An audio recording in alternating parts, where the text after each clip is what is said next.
Welcome, dear listener, to this cozy corner of history. As the day's troubles melt away and the night draws her starry cloak around you, let me paint you a picture of a distant time and place.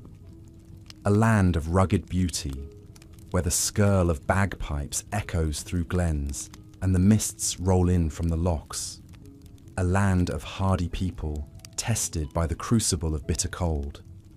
This is the Scotland of the Middle Ages, and tonight we'll explore why its winters were so very brutal. But first, I'd love to know who I have the pleasure of speaking to this evening. Where in the world are you nestled right now, listening to these words? What time is it in your corner of the globe? Are you winding down after a long day, or perhaps just starting a new one? Wherever and whenever you are, I'm honoured to have you here. If you enjoy embarking on soothing journeys through history like this, I warmly invite you to subscribe so we can meet again. Now, make yourself comfortable, dear friend. Wrap yourself in a quilt of serenity and let the distractions of the day slip away like autumn leaves on the wind. Imagine you are a traveller, stepping through the portal of time to a distant age. The modern world falls away, and you find yourself standing on a lonely moor, with the first snowflakes of winter kissing your cheeks. Ahead in the gathering dusk, you see the warm glow of firelight flickering in the windows of a stone tower. The sound of revelry and music drifts out to greet you. You are in medieval Scotland, on the eve of a winter both majestic and merciless. As you approach the keep, you feel the weight of hundreds of Scottish winters stretching back through the centuries. Winters that were part and parcel of this land's untamable spirit. Winters that brought breathtaking, pristine beauty, but also hardship, hunger, and bone-chilling cold that hold a fierce place in the Scottish story. What was it that made Scotland's medieval winters such a brutal, defining force? Like the complex tartans of her famous clans, it was woven of many strands: her northerly location, her wild terrain, the long reach of the Little Ice Age, and the hard-scrabble lives eked out by most of her people. The makings of a perfect storm that swirled through the Middle Ages. But this is no bleak tale of woe. It's also a testament to Scottish resilience, to the strength of spirit that carried them through the darkest depths of winter. So blow on your frozen fingers and huddle a bit closer to the peat fire as it pops and crackles merrily. Let the winds of time blow away your cares as we explore what winter meant in medieval Scotland, how her people lived, worked, celebrated, and suffered through the icy months. We'll meet kings and commoners, journey through snowbound landscapes, and perhaps find that in the harshest times, the warmth of the human spirit shines brightest. But for our tale to begin, we must first set the stage. And the backdrop to Scotland's winter drama was her dramatic landscape and moody climate. Rugged mountains reared up to snag passing clouds. Mist-shrouded forests and glens seemed to hold secrets from another age. Powerful rivers and waterfalls surged, fueled by rain and snowmelt. And along her thousands of miles of wind-swept coast, the surf pounded and roared. It was these very features of Scotland's terrain that conspired with her northerly latitude to brew up winters of legendary ferocity. With much of the land lying north of the 55th parallel, Scotland was on the same chilly plain as Alaska and Siberia. The Highland Mountains, some reaching over 4,000 feet, sieved the cold winds and provided an icy scaffold for the snows to pile high. The frigid waters surrounding Scotland also played a starring role, with the meeting of cold and warm currents churning up turbulent weather. But the people of medieval Scotland weren't just at the mercy of an unkind geography. The very climate of the times was shifting. The centuries we'll be exploring, from roughly the 1200s through the 1600s, were smack in the middle of a climatic complication known as the Little Ice Age. A period when, for complex reasons still being unravelled, global temperatures took a downward dip and the mercury rarely rose above freezing in winter. This brought harsher weather woes to all of Europe, But Scotland, already teetering on the frigid brink, really felt the freeze. Imagine the scene as winter tightened its grip on the Scottish landscape. A blanket of white smothering the hills and fields. Icicles glinting like crystal daggers from the eaves. Breath billowing in frosty plumes, and fingers numb with cold. The howling gales bearing down from the highlands, scouring the glens with an icy blast. Shivering livestock huddling together for warmth. Nights so cold, the very stars seemed to tremble in the inky sky. This was no mere seasonal inconvenience. It was a full-scale assault by General Winter himself. An assault that could last for long, merciless months, with some of the worst winters dragging on into April or even May.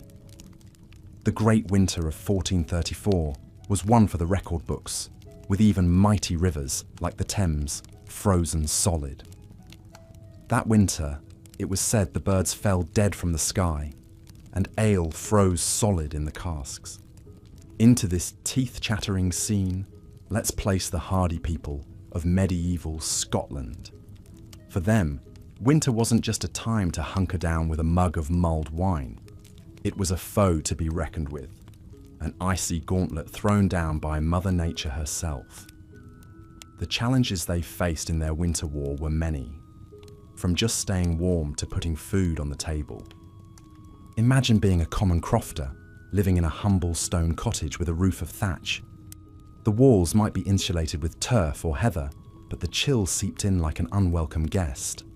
Your only heat comes from a small central hearth, the peat fire filling the air with its pungent, earthy smoke. At night, you'd heap the precious coals and pray they'd still be glowing come dawn. Feeding the fire was an endless task, with whole days devoted to cutting and drying peat from the bogs during summer.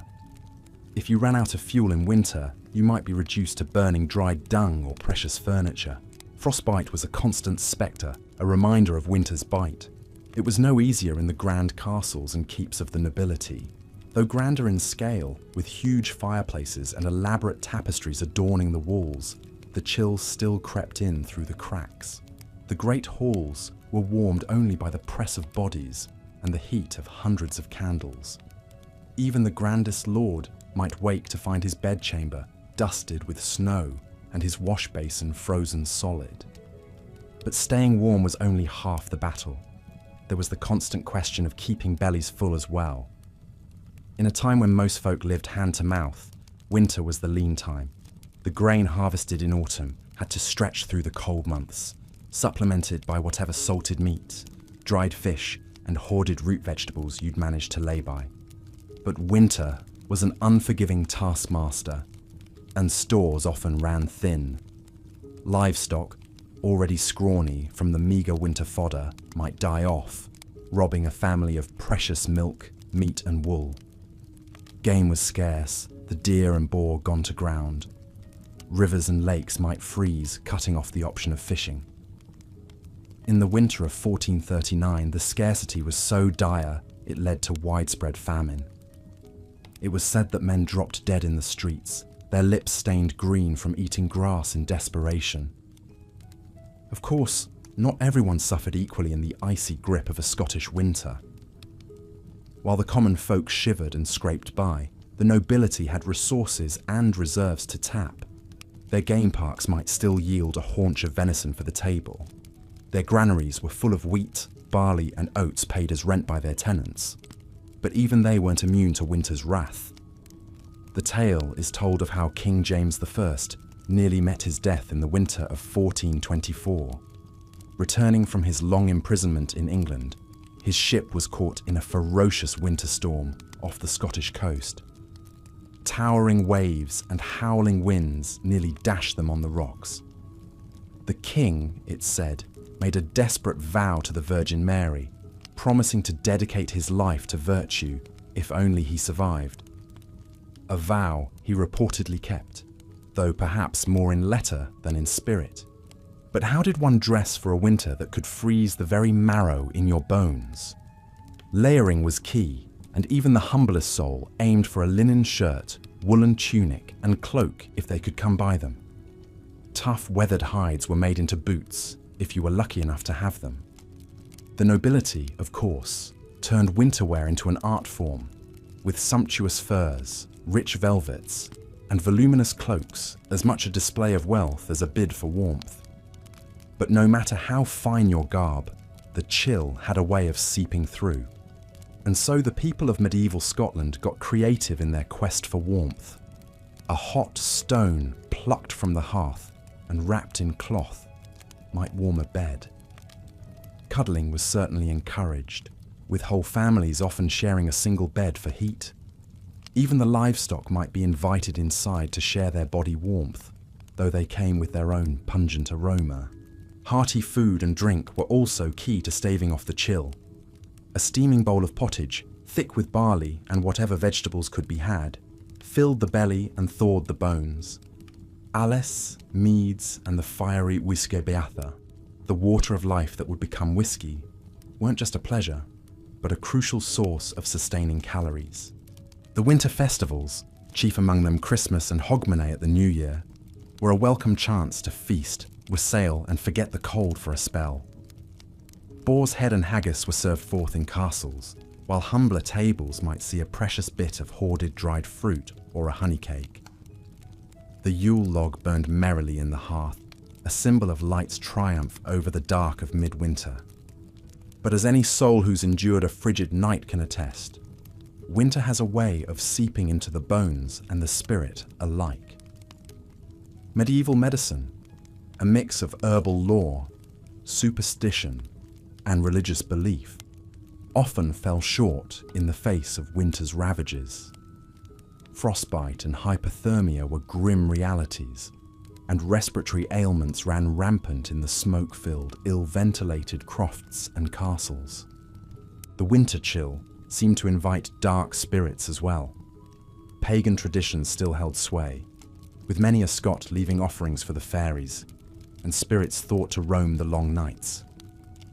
The winter solstice was a time of omens and auguries, when a glimpse of one's future might be caught in a frozen pool under the moon. Even the pious might wonder if the unrelenting cold was a sign of divine disfavour. When King Charles I chose the dead of winter for his Scottish coronation in 1625, many saw it as an ill omen. The new king shivered his way through the ceremony, his teeth chattering audibly as the crown was placed on his head. It was a grim portent for a reign that would end in disaster and dissolution.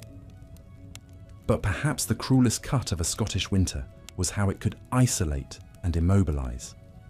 Roads that were little more than muddy tracks in summer became impassable, buried under snowdrifts.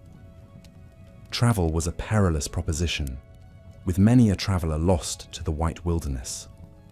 Trade ground to a halt, leaving communities to survive on their own meagre resources.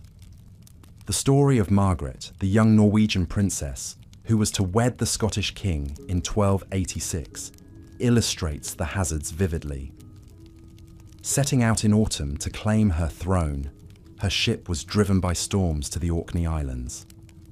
There, stranded by the fierce winter weather, the delicate young bride-to-be fell ill and breathed her last, throwing the very succession of Scotland into turmoil. Even warfare, that constant drumbeat of the Middle Ages, was forced to bow before winter's might. Armies found themselves bogged down, their supply lines stretched thin. The English king Edward I learned this lesson the hard way during his winter siege of Stirling Castle in 1304. His troops, ill-equipped for the brutal cold, began to desert in droves. Many froze to death in the frigid mires surrounding the castle walls.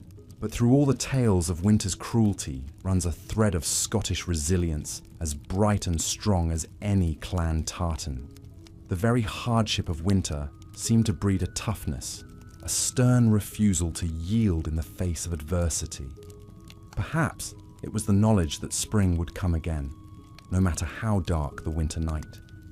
You can see it in the tenacity of William Wallace's ragged troops, shivering in their plaids as they harried the English invaders. In the stubborn stone walls of the crofts and castles that stand to this day, having weathered 1,000 winters. In the unquenchable spark of celebration that kindled the Yuletide fires and hogmanay toasts, defying the dark and cold.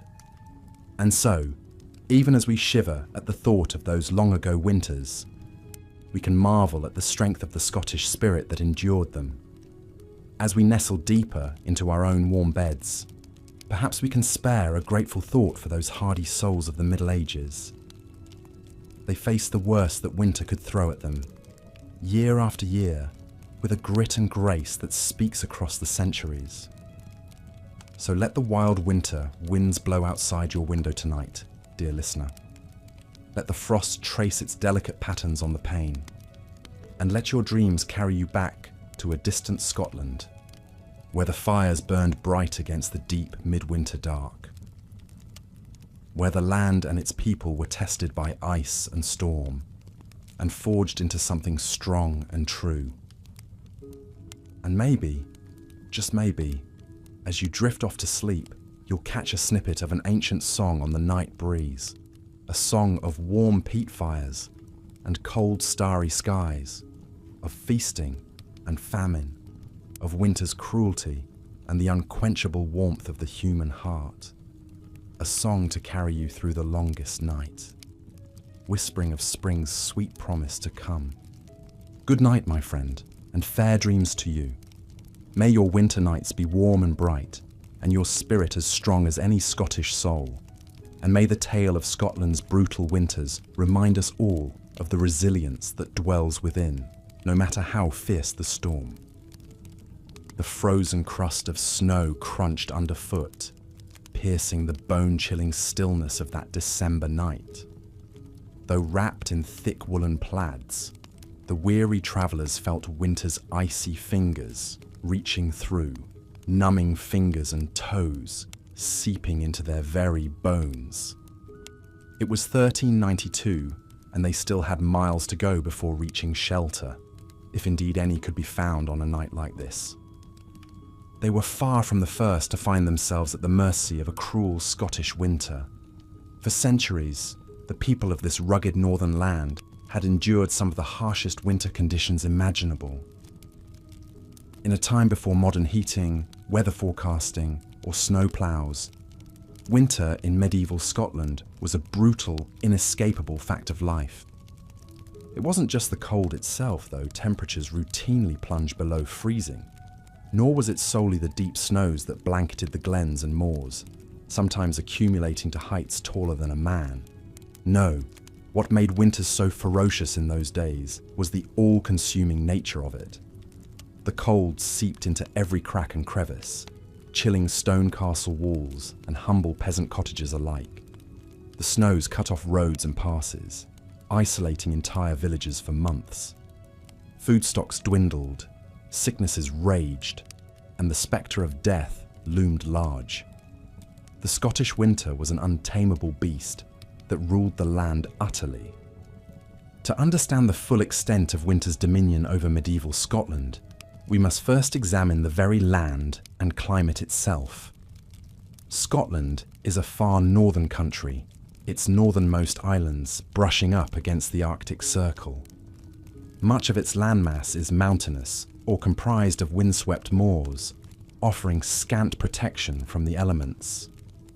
Winters are long, with the sun slouching low across the sky for a scant 7 hours, even in the southern lowlands. But it wasn't always quite as fierce as the deepest winters of the medieval period. The 14th century marked the beginning of a climatic phenomenon known as the Little Ice Age, which would last for hundreds of years. It brought an onset of colder average temperatures that hit Scotland particularly hard. Chroniclers of the time document a notable increase in snowfall, ice, and storminess that coincided with this shift. Successive generations came to know a Scotland even more frigid and inhospitable than what came before. The winter of 1434 stood out as especially brutal, even to a populace accustomed to harsh conditions. That season's unrelenting blizzards and ice storms ravaged the land for months, choking roads, freezing rivers solid, and burying fields and pastures under several feet of snow. Even the salt sea locks were rimmed with ice, bringing trade and fishing to a standstill.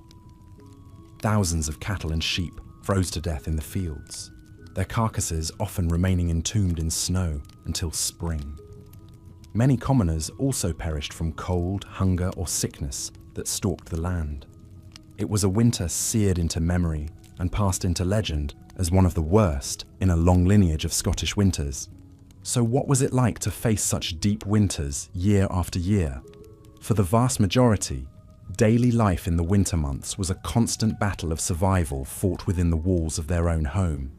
Most commoners lived in crude stone cottages or sod-roofed black houses, many with only a beaten earth floor. Even the castles and tower houses of clan chiefs and minor nobles offered little respite, their cavernous stone halls and draughty passageways sapping heat as quickly as the giant hearths could replenish it. Keeping warm itself was an all-consuming affair.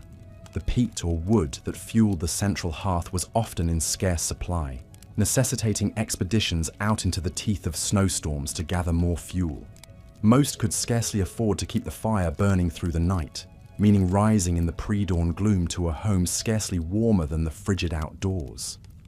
Fingers grew chapped and raw from constant exposure. Toes tingled and ached inside sodden, icy boots. The cold found its way inside the body to linger for months, an unwelcome companion worn like a hair shirt. For peasants, winter also brought a constant, gnawing hunger. Their humble stores of grains, salted meats, and hard cheese had to stretch until spring, supplemented by whatever slim pickings could be gathered from the frozen landscape. Hares and other small game were stiff with cold, their tracks easily spotted and followed across the snowy hills. Fish could sometimes be pulled from holes cut in the ice of rivers and lochs. Coastal dwellers might scour the cold sands for mussels and cockles, but it was never quite enough. As the long winter wore on, belts cinched ever tighter, and ragged garments hung ever looser on shrunken frames. The spectre of outright famine was never far away in those precarious months. The winter of 1439 saw a convergence of icy storms and meagre harvest that plunged entire swathes of the country into destitution. Thousands starved to death outright, while countless others were left sickly and weakened.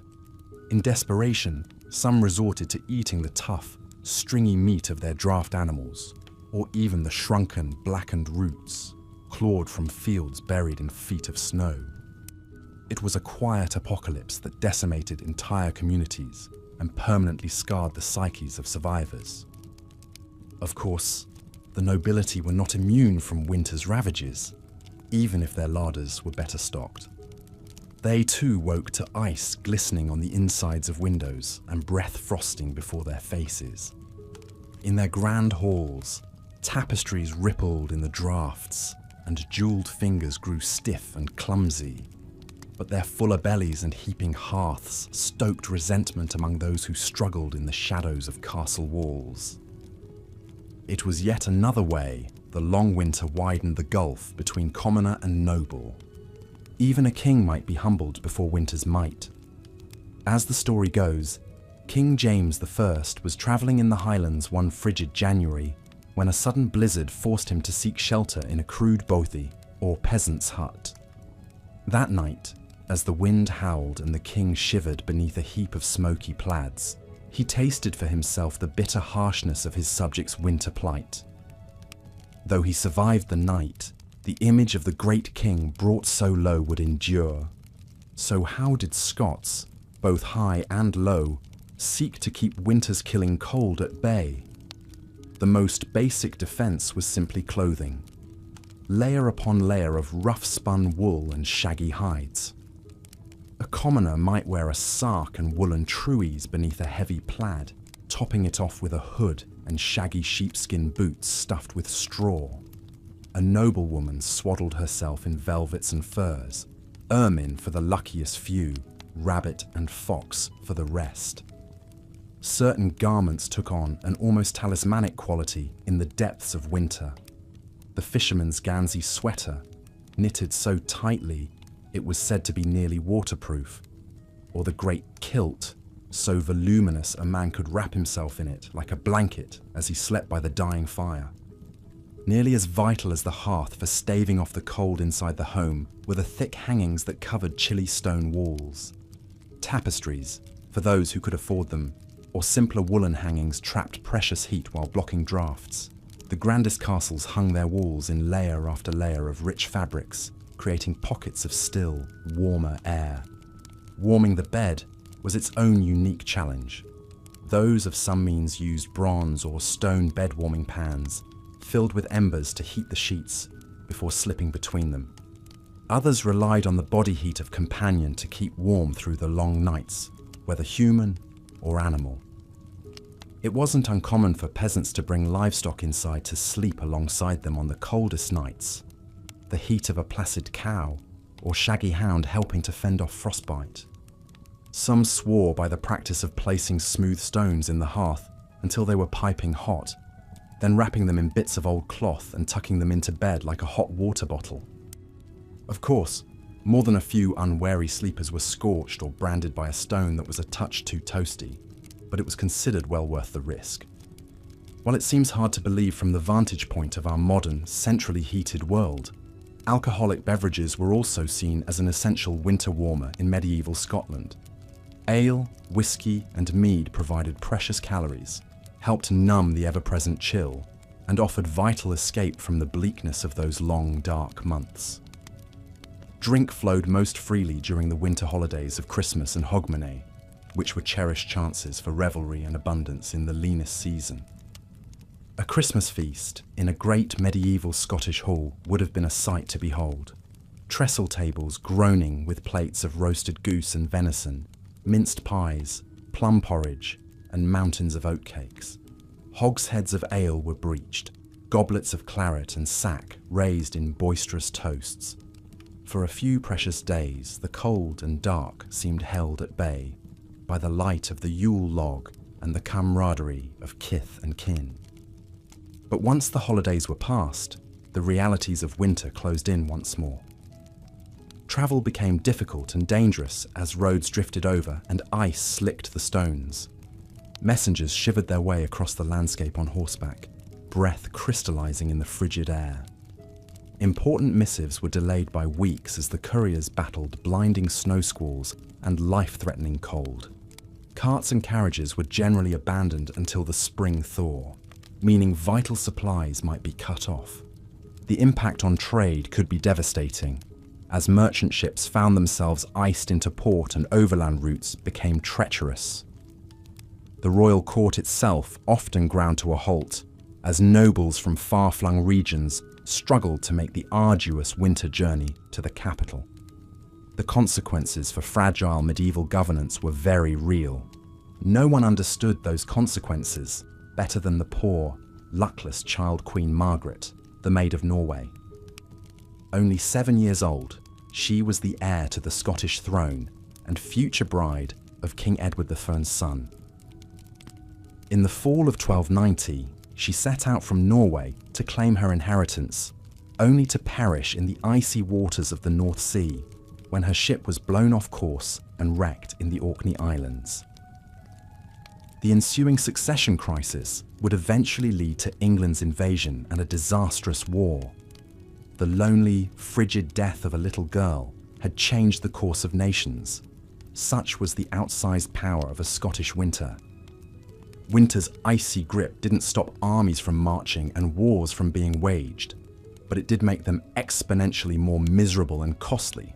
In an era of swords and horse-mounted knights, deep snows and bone-chilling cold favoured defenders over attackers.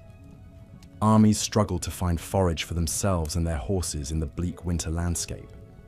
Many a campaign stalled out or met disaster amid the drifts and frozen stream crossings. Perhaps no military campaign captures the brutal futility of winter warfare in Scotland better than the siege of Stirling Castle in 1304. That year, a mighty English army under King Edward I arrived at the castle gates in April, only to find their efforts frustrated by the 30 Scottish defenders hurling rocks, arrows, and pots of boiling oil from atop the battlements. As the weeks dragged on and supplies ran low, the English faced a Scottish adversary even more daunting than the tenacious garrison, the onslaught of winter. By the time the castle finally fell in July, Edward's army had been ravaged by exposure, disease, and desertion brought on by spending months camped in the shadow of the snow-capped Ochil Hills. It was a Pyrrhic victory that left the English forces a shadow of their former selves. Winter's impact on warfare could be felt at the strategic level as well. In 1306, Robert the Bruce and his hardscrabble army faced a long winter on the run in the Western Highlands, hounded by pro-English Scottish enemies, and struggling to find food and shelter amid the ice and snow. Bruce's men survived by foraging the scant winter landscape and launching lightning raids, only to disappear back into the wooded glens. It was a mobile sort of warfare well suited to the season, as opposed to set-piece battles and castle sieges. By the time spring arrived, they had not only survived, but gained enough strength to begin turning the tide against the English. Winter had proven the anvil upon which a war-winning strategy was forged. But the season was an indifferent killer, culling Scot and invader alike. William Wallace, national hero of the First War of Scottish Independence, saw his army decimated not by English swords, but by an outbreak of dysentery during the winter of 1298. After a string of stunning victories against the English that culminated in triumph at the Battle of Stirling Bridge, Wallace and his men found themselves languishing in pestilent winter camps with scarce food and inadequate shelter. Weakened by cold and hunger, racked by uncontrollable bouts of bloody diarrhea, thousands of Scottish fighters wasted away ingloriously amid the snowdrifts. It was an ignoble end for an army of heroes, highlighting winter's merciless levelling effect. Of course, the omnipresent cold, hunger and sickness of winter hit civilian populations hardest of all. Medieval medicine in Scotland was ill-equipped to handle the array of seasonal afflictions. The humoral theory of disease that guided treatments focused on restoring balance between the four bodily fluids, or humours: black bile, yellow bile, phlegm, and blood. In winter, it was believed that an excess of cold, wet phlegm in the body caused respiratory ailments like pneumonia and bronchitis. Monks and herbalist healers concocted medicinal syrups and potions using winter-available ingredients like juniper berries, angelica root, and pine resin to help expel the noxious phlegm. Patients might be bled with leeches to reduce fever and inflammation. Poultices of mustard and garlic were applied to the chest to warm the lungs and loosen congestion. Unsurprisingly, these haphazard treatments did little to stem the tide of winter mortality. For frostbite and chilblains, perhaps the most ubiquitous of cold weather ailments, the treatments often did more harm than good. Texts like Bald's Leech Book advised soaking affected areas in a mixture of onion, salt, and urine. Others swore by repeatedly plunging frozen extremities in buckets of icy water, or vigorously rubbing them with handfuls of snow. More than a few sufferers of severe frostbite found themselves under the knife of a surgeon's amputation saw. It's hard to overstate the deadly toll that 8 or more months of frigid weakening conditions had on medieval Scots, especially the very young, old, and infirm. Estimates suggest that in an average winter, 10% of the population might perish from cold, disease, or malnutrition, a death rate that could easily double during times of extreme cold or famine. Surviving infancy was an especially dicey proposition. Swaddled babes succumbed quietly in the night, lungs stilled by icy, illness-choked air. Mothers wept frozen tears over small, wasted bodies. And yet, despite winter's legion cruelties, there was a certain grim pride taken in the ability to survive it year after brutal year. A uniquely Scottish hardiness and resilience was forged in the crucible of those unending winters, the same stoic intractability that would one day lead to the Scots flinging off the yoke of English overlordship for good. Winter had chiselled the character of a nation. It had also chiselled the stones of medieval Scotland's holiest places. The great cathedrals and abbeys that rose in the depths of winter were solemn triumphs of hope and faith over nature's cruelty. Monks labouring by candlelight transcribed religious texts and tomes of learning with half-frozen fingers. Architects drew up ever more soaring designs for stained glass windows and flying buttresses, defying winter's dominion with feats of God-glorifying grandeur. The pious faithful shuffled through knee-high drifts to huddle together at Mass, praying for spring's merciful arrival. But even as the church fought to keep hearts and minds focused on higher things, the old pagan ways still held sway in the depths of winter. The Yule season, ostensibly celebrating the birth of Christ, carried echoes of more ancient rites. Scots bedecked their halls with holly and ivy, burned Yule logs, and held wild masked processions, all hearkening back to a time when winter was ruled by capricious spirits needing to be appeased. Hogmanay, the Scottish New Year's celebration, was an especially liminal time rife with superstitions and folk magic. Lumps of coal were exchanged as talismans of warmth and plenty for the coming months. The direction of the wind as the clock struck midnight was carefully noted as a portent of the year ahead.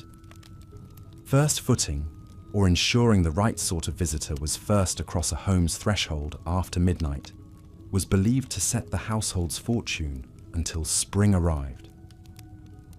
In remote corners of the Highlands and Islands, darker, older rites persisted. Broken shards of pottery were arranged on doorsteps and window ledges to snare malevolent winter fairies.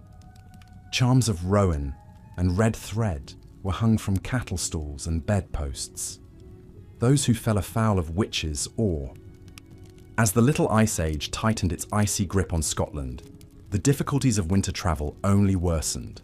Snowbound roads and treacherous conditions made even short journeys an ordeal. Fierce blizzards could bury entire villages, cutting them off from the outside world for weeks or even months at a time. The howling winds and deep snowdrifts turned familiar landscapes into alien, unrecognizable vistas. For merchants and traders, the winter months meant a significant slowdown in business. Markets and fairs that usually bustled with activity stood empty and forlorn. Ships remained moored in icy harbours, their crews huddled below decks for warmth.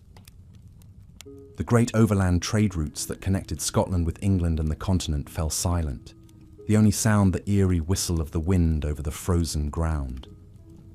This isolation could have profound consequences, especially in times of crisis. In the winter of 1289, Scotland was plunged into a constitutional crisis with the untimely death of the young Queen Margaret, known as the Maid of Norway. Only 7 years old, Margaret was the last remaining heir of King Alexander III. Her death sparked a succession crisis that would ultimately lead to the Wars of Scottish Independence. Margaret had been betrothed to King Edward I's son, a marriage that was intended to bring peace between England and Scotland. In the autumn of 1290, she set sail from Norway to claim her Scottish crown, but as her ship neared the Orkney Islands, a fierce storm blew up, battering the vessel with high winds and towering waves. Already ill with seasickness, the young queen could not endure the rough crossing. She died on the ship, her body brought ashore on the bleak, wind-swept rocks of Orkney. News of Margaret's death spread slowly, hampered by the winter weather. It was not until the spring thaw that the full implications became clear. Without an heir, Scotland descended into a period of political turmoil and infighting known as the Great Cause. Rival claimants to the throne jockeyed for position, while King Edward I of England sought to assert his own authority over Scotland. The stage was set for the Wars of Scottish Independence, a conflict that would consume the nation for generations. The seeds of that conflict were planted in the depths of a bleak Scottish winter, when a young queen's untimely death plunged the nation into uncertainty. It is a poignant reminder of how the brutal winters of medieval Scotland could shape the course of history in profound and unexpected ways. As the crisis deepened, even the business of governance became difficult. The Scottish Parliament, known as the Estates, traditionally met in open-air sessions, often in the dead of winter. In the teeth of a howling gale, with snow swirling all around, the assembled lords and bishops would debate the great issues of the day, their breath steaming in the frigid air. Travel to these meetings was a slow and arduous process, with many delegates arriving weeks late or not at all. In 1318, King Robert the Bruce himself was nearly captured by the English when he became separated from his men during a winter storm. Forced to take shelter in a peasant's cottage, the king narrowly evaded detection by his enemies. These difficulties of travel and communication had a profound impact on the governance of medieval Scotland. The monarchy and nobility often struggled to project their power and authority beyond their immediate domains. In the far-flung reaches of the Highlands and Islands, local lords and clan chiefs held sway, their rule virtually unchallenged during the long winter months. The same was true for the administration of justice. Royal courts and circuit justices faced enormous challenges in carrying out their duties during the winter. Trials and legal proceedings were often delayed or postponed indefinitely, leaving disputes to fester and crimes to go unpunished. In a society where the concept of law and order was still fragile, the brutality of winter could undermine the very foundations of justice. Yet despite all these challenges, life in medieval Scotland went on. People adapted as best they could to the rigours of winter, finding ways to survive and even thrive in the face of incredible hardship. The very struggle against the elements bred a certain toughness and resilience in the Scottish character, a grim determination to endure no matter the cost. Perhaps nowhere was this more evident than in the realm of warfare.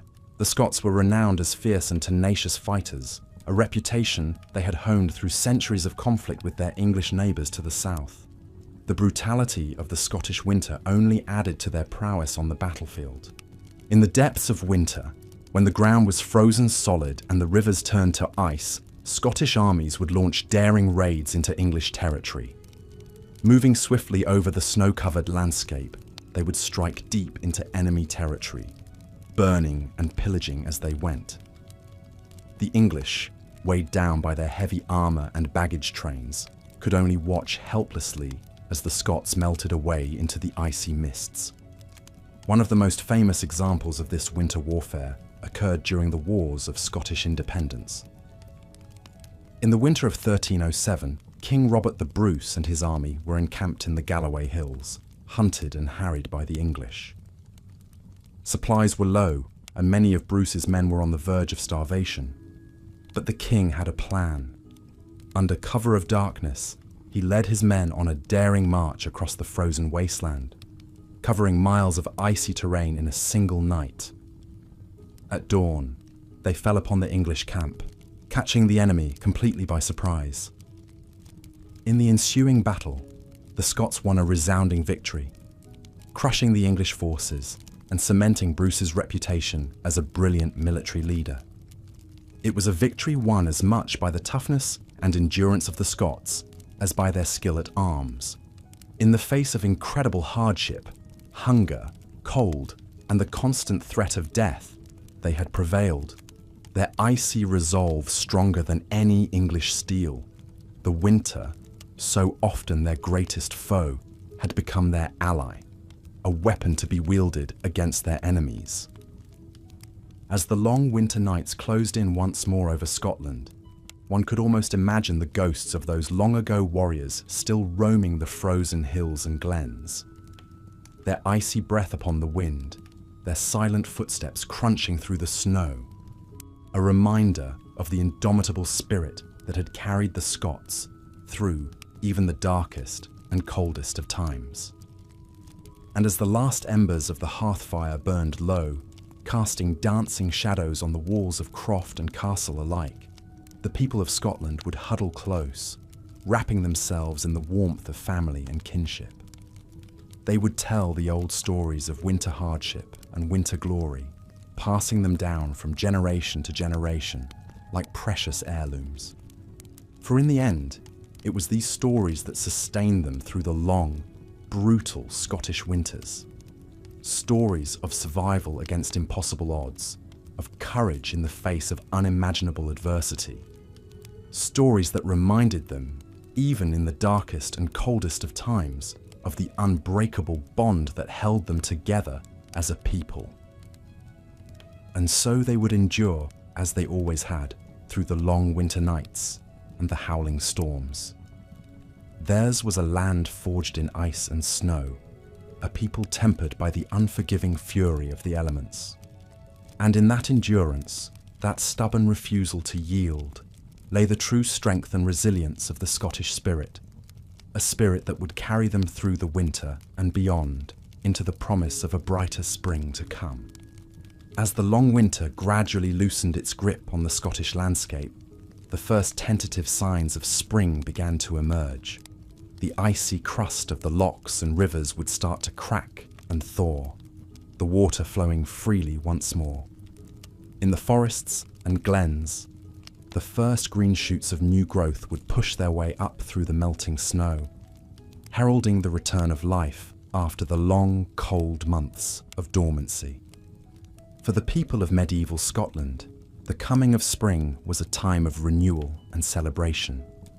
They would emerge from their winter confinement, blinking in the unaccustomed sunlight, to take stock of the damage the cold months had wrought. Roofs would need to be repaired, fences mended, fields ploughed and sown anew.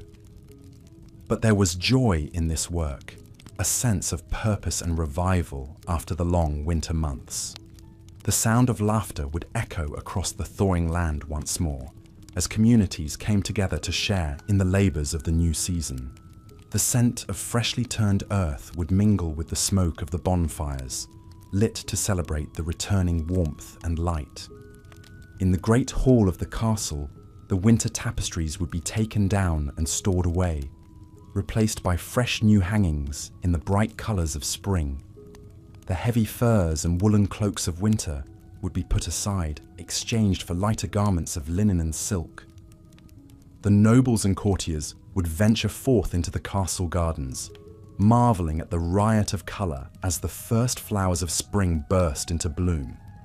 They would stroll arm in arm along the gravelled paths, breathing in the sweet fragrance of the air, feeling the gentle warmth of the sun upon their faces. Yet even as they celebrated the return of spring, the people of Scotland knew that winter was never far away. It lurked just beyond the horizon, waiting to descend upon the land once more with its icy fury. The memory of those long, brutal months was seared into the very fabric of their being, a constant reminder of the harshness of life in this rugged northern land. And so they would savour the fleeting joys of spring all the more, knowing that they were hard-won and all too brief. They would store up the warmth and the light, the laughter and the love, like precious treasures to be hoarded against the dark days to come. For in the end, it was this cycle of the seasons, this endless dance of winter and spring, darkness and light, that defined life in medieval Scotland. It was a harsh and unforgiving existence, to be sure, but it was also one of great beauty and resilience, of a people forged in the crucible of adversity and tempered by the unrelenting march of time. And as the last of the winter snows melted away, as the land awakened to the promise of a new spring, the people of Scotland would look to the future with hope and determination. They had endured the worst that winter could throw at them, and they had emerged stronger for it. They were a people unbroken, unbowed, a people who would always find a way to survive and thrive, no matter the challenges that lay ahead. So let us leave them there, in that moment of renewal and rebirth, as the great wheel of the seasons turns once more. Let us remember the hardships they faced and the strength they showed in overcoming them. And let us carry with us always the enduring spirit of Scotland, a spirit forged in the depths of winter, but ever reaching towards the light of a brighter tomorrow.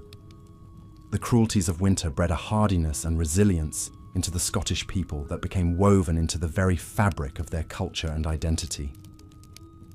Like the tenacious thistles and hardy heather that coloured their landscape, Scots through the ages learned to endure, adapt and even thrive amidst the bleakest and most bitter conditions. This spirit was exemplified by William Wallace, the commoner turned guardian of Scotland, who led a ragtag army to improbable victories against the English. In the brutal winter of 1297, as snow blanketed the hillsides, Wallace and his men launched daring raids from the highlands, striking hard before vanishing like ghosts into the frozen terrain they knew so well. English supply lines withered in the cold, while the Scots subsisted on meagre rations and iron resolve. But Wallace's winter campaign exacted a heavy toll. Hundreds succumbed not to English arrows, but to the icy spectre of dysentery that scythed through the Scottish ranks. Even the indomitable Wallace was not unscathed, his imposing vigour diminished by sickness and frigid deprivation. It was a fate that befell so many commoners and kings alike during Scotland's long centuries of winter. Frostbite blackening extremities, pneumonia rattling lungs raw from wood smoke, empty bellies gnawing beneath threadbare plaids. The harsh winter of 1424 nearly claimed the life of King James I himself when he became separated from his hunting party and spent a harrowing night in the open, his only shelter a makeshift snow cave. James IV, who ruled during the waning decades of the 1400s, was luckier in his winter experiences. His lavish wedding celebrations to Margaret Tudor in 1503 unfolded against a fairy tale backdrop of glistening snowfall. Bonfires roared in the courtyards of Holyrood Palace as nobles in sumptuous furs danced and drank honeyed mead into the wee hours. But such wondrous winter delights were rare in medieval Scotland. More common was the quiet desperation of common folk, eking a meagre existence from the stingy, frozen soil. Their homes were dark, cramped, and poorly insulated. Single-room hovels, where entire families huddled together with their livestock for warmth. Windows were a luxury afforded only to the nobility. Most crofts had, at best, a few small, unglazed openings covered with a skin or shutter to keep out the cold. The central hearth provided the only light and heat, filling the space with choking smoke and feeble warmth that scarcely held the frost at bay. For most Scots, winter fare was as spare as their accommodations. They subsisted on a paltry diet of salted meats, coarse oatcakes, and the occasional boiled turnip or cabbage, eked out with whatever withered produce remained in their cellars. The scarcity of fresh food, combined with close quarters and poor sanitation, meant that winter was always stalked by the gaunt spectre of disease. Infants and the elderly were particularly vulnerable, their fragile constitutions ill-equipped for the onslaught of icy temperatures and gnawing hunger. It was not uncommon for a family to lose multiple children during a single hard winter. For the very poorest, even burying their dead proved a challenge when the ground lay frozen solid as iron beneath deep snowdrifts. Necessity being the mother of invention, the Scots found ingenious ways to stave off winter's ravages. They stuffed their crude shoes with straw or moss for insulation and wound long strips of woolen fabric around their legs to make an early form of thermal underwear. Sheepskins and even goatskins were stitched into warm, if odoriferous, winter outerwear. But the most prized winter garment was a cloak or plaid of the thickest, shaggiest wool, often large enough to double as a blanket. For many commoners, this single meagre piece of cloth represented their sole buffer against the lethal cold. Nobility fared better, swaddled in sumptuous furs and fine woolens, able to afford the luxury of multiple layers, and even the occasional hot bath. Certain religious holidays offered brief respite from the season's privations. Christmas and Hogmanay, the Scottish New Year, were occasions for feasting, storytelling, and revelry around the hearth, a rare chance for commoners to indulge in special treats like meat pies, sweetened bannocks, and a dram or two of whiskey to warm the belly and blur the sharp edges of a bleak winter night. But such comforts were fleeting, and winter festivities were often darkened by superstition. Scots were a deeply spiritual people. their Christian faith intertwined with older pagan beliefs. The long nights and peculiar quality of winter light played tricks on weary minds, conjuring phantom sightings of ghostly lights, child-snatching fairies, and malevolent spirits abroad on the icy wind. Omens and portents were scried in every curl of chimney smoke, every mirror-black puddle of ice. A dream of a white Christmas foretold a coming death, while a hogmanay bonfire that burned till dawn ensured prosperity in the year ahead. Bits of rowan and sprigs of holly were hung above lintels to ward off evil, and pockets were filled with iron nails as charms against the sickness-bringing fae.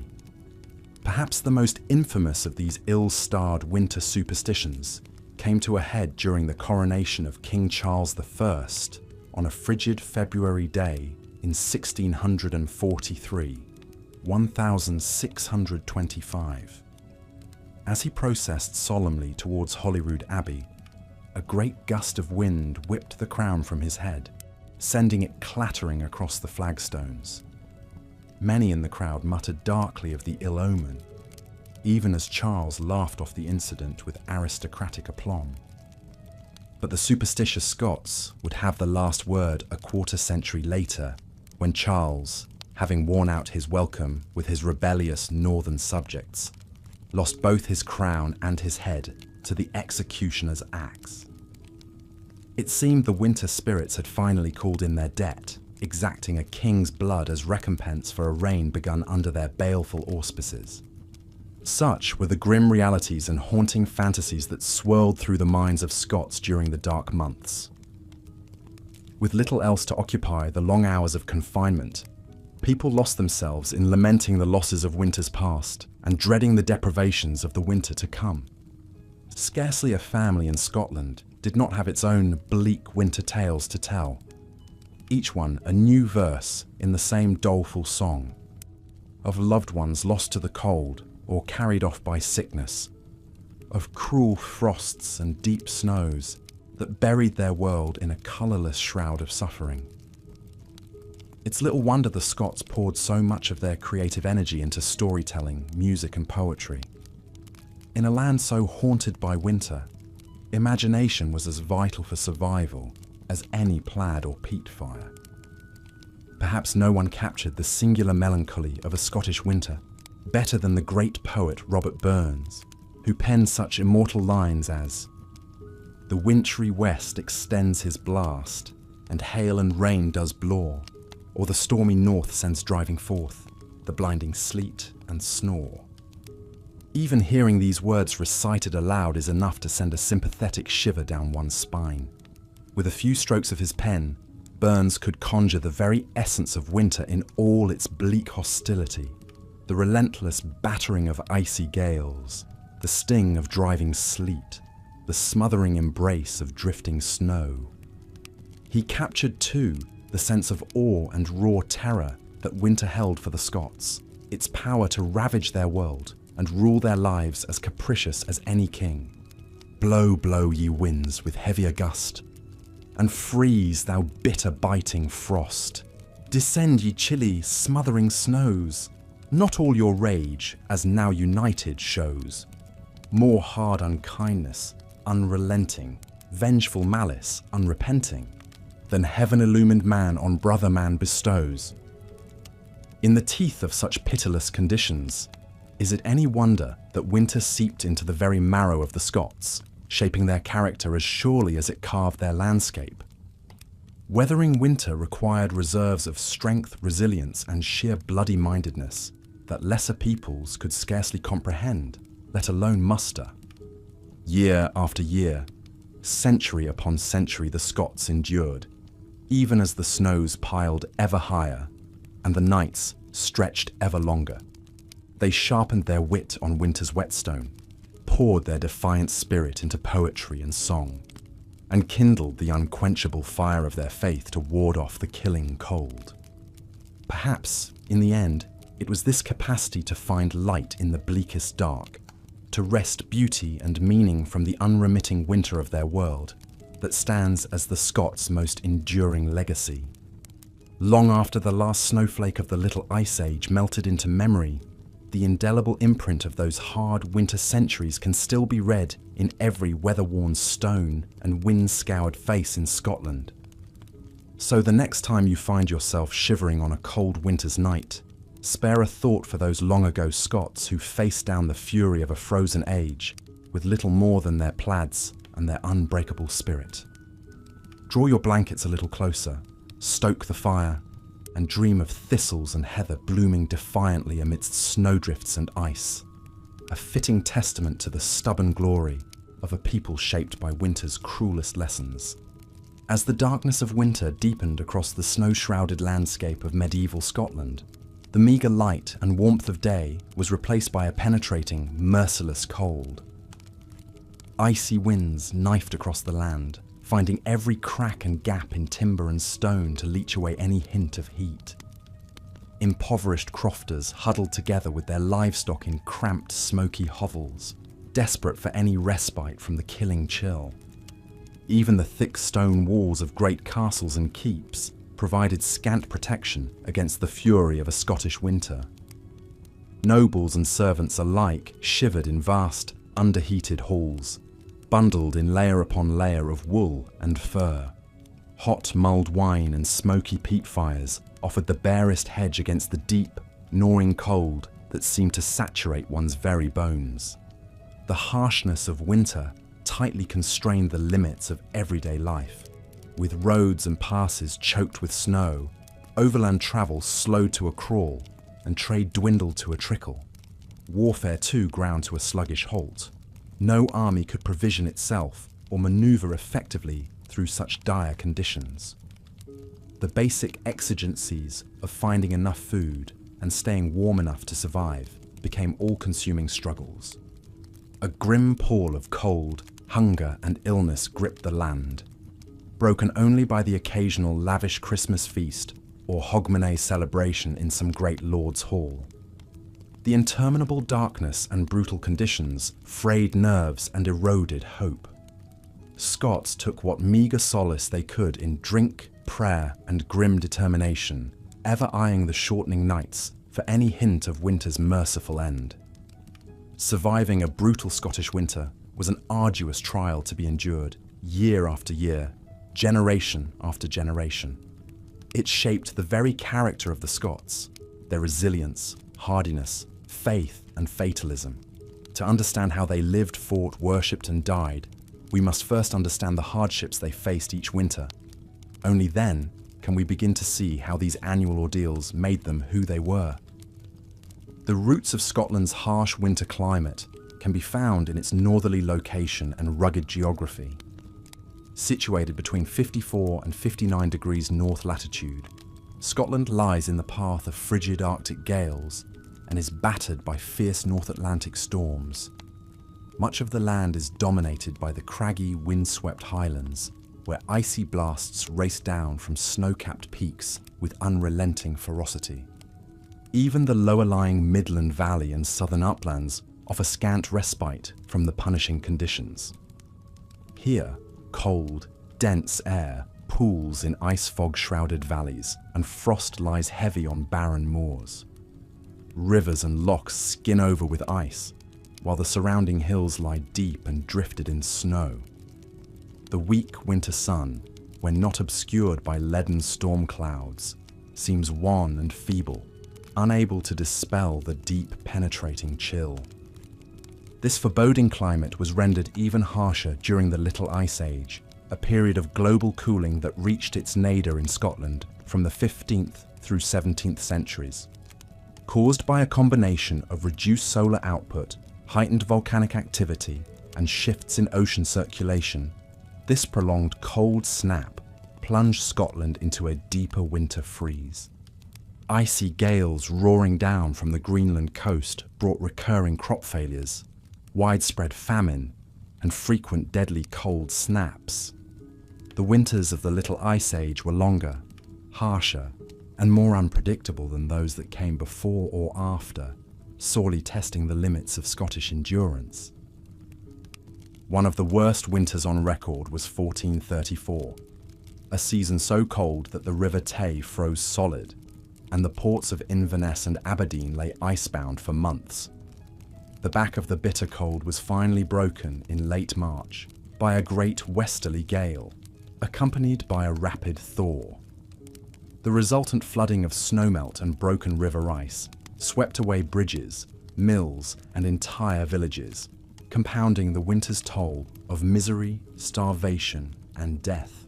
Against the backdrop of such a pitiless climate, daily life in medieval Scotland became a grim campaign for survival each winter. The primary imperative was keeping warm, a challenging feat for commoner and noble alike. The stone walls of huts, halls, and castles were cold and damp, providing little insulation. Windows, where they existed, were small and unglazed, shuttered against the cold with oiled hides or thin panes of horn. Moisture-laden air inside would condense on the frigid walls and run down in rivulets, and the damp chill seemed to seep into the very stones. Carpets of sweet-scented rushes laid on floors would quickly become a sodden, reeking mess that only contributed to the pervasive cold and damp. The primary source of heat was a central open hearth over which a cauldron of porridge or stew might bubble. The flickering light of the fire provided scant illumination, and what little heat it offered was quickly sucked up the smoke hole or chimney. Acrid, eye-watering peat smoke choked the air, leaving everything coated in a fine layer of soot. The fire in the great hall of a castle might be kept burning day and night, but the feeble heat scarcely reached the shadowed corners of the room. Poorer Scots had even more meagre resources to fend off the biting cold. Most crofters shared their huts with their livestock in winter, relying on the body heat of cattle and sheep to help warm their cramped living space. The reek of manure and unwashed bodies combined with rancid wood smoke to create a noxious fug, but it was preferable to freezing to death. Other folk measures to keep warm included placing heated stones in beds to warm them, using canopies or curtains around beds to trap precious body heat, and simply bundling up in as many layers of coarse woolen clothing as possible. Even King James III of Scotland was said to have nearly frozen to death in his bedchamber during the bitter winter of 1424. So inadequate were the heating arrangements of even the grandest Scottish castles. Obtaining enough food to last the winter was another consuming preoccupation. Oats, barley, and rye could be dried and stored, and root vegetables like turnips could sometimes be dug out from under the frost. Meat was a scarcer commodity. Fresh game was hard to come by, so salted or smoked fish and meat had to suffice, along with precious stores of hard cheese. Even for nobles, the winter diet was monotonous and uninspiring, heavy on boiled grains and preserved meats. The humblest Scots subsisted on a thin gruel of oats and water, perhaps flavoured with a few shriveled turnips, or a scrap of saltfish if they were lucky. Malnutrition and a near-starvation diet was the grim reality for many in the icy depths of a Scottish winter. The spectre of true winter famine was an ever-present threat, as the winter of 1439 gruesomely illustrated. That year, after a failed harvest and cruel winter, starving Scots were reduced to eating bark, roots, and even cannibalism to survive. Thousands perished from hunger and disease. Corpses lay strewn in the streets of Edinburgh and Glasgow, with none left living to bury them. It was said the feral howling of starving dogs was the only sound to pierce the grim winter silence in many a Scottish village that year. Other creatures also felt winter's sting. Red deer, driven down from the highlands by icy gales and deep snow, sheltered in the marginally less frigid lowlands, pouring through the frost to reach withered lichen and heather. Many perished anyway, providing much-needed sustenance for equally hungry wolves and foxes. Livestock, too, fell victim to the cold. It was not unusual for a crofter's meagre flock to be decimated over the winter months. At least in winter, cattle were kept confined indoors, requiring less fodder than if they were allowed to roam. Emaciated, shivering cattle were packed together in foul-smelling byres adjacent to their owners' huts, where the fetid heat from their bodies helped keep both man and beast alive. It was a loathsome but necessary arrangement. Sheep fared little better, even with their woolly fleeces to protect them from the biting wind. Many a shepherd would find frozen carcasses in the lee of a snowdrift come spring thaw. With so much effort required simply to keep warm and fed, other activities were forcibly curtailed during the frigid months. Among the nobility, matters of governance, diplomacy and trade slowed to a trickle as winter storms and impassable roads made communication and travel an arduous ordeal. Royal courts and noble households withdrew into a state of semi-hibernation, hunkered against the elements behind the massive walls of Scotland's great castles and keeps. Here, the business of statecraft continued at a more languid pace, in front of roaring fires, over goblets of mulled wine and sparse winter feasts. Ordinary folk fared far worse in winter, as did the very governance of the land. With the roads choked by deep snow, it could become nigh impossible for royal officials, tax collectors, sheriffs or judges to make their appointed rounds. The processes of law and administration slowed to a crawl in the depths of winter.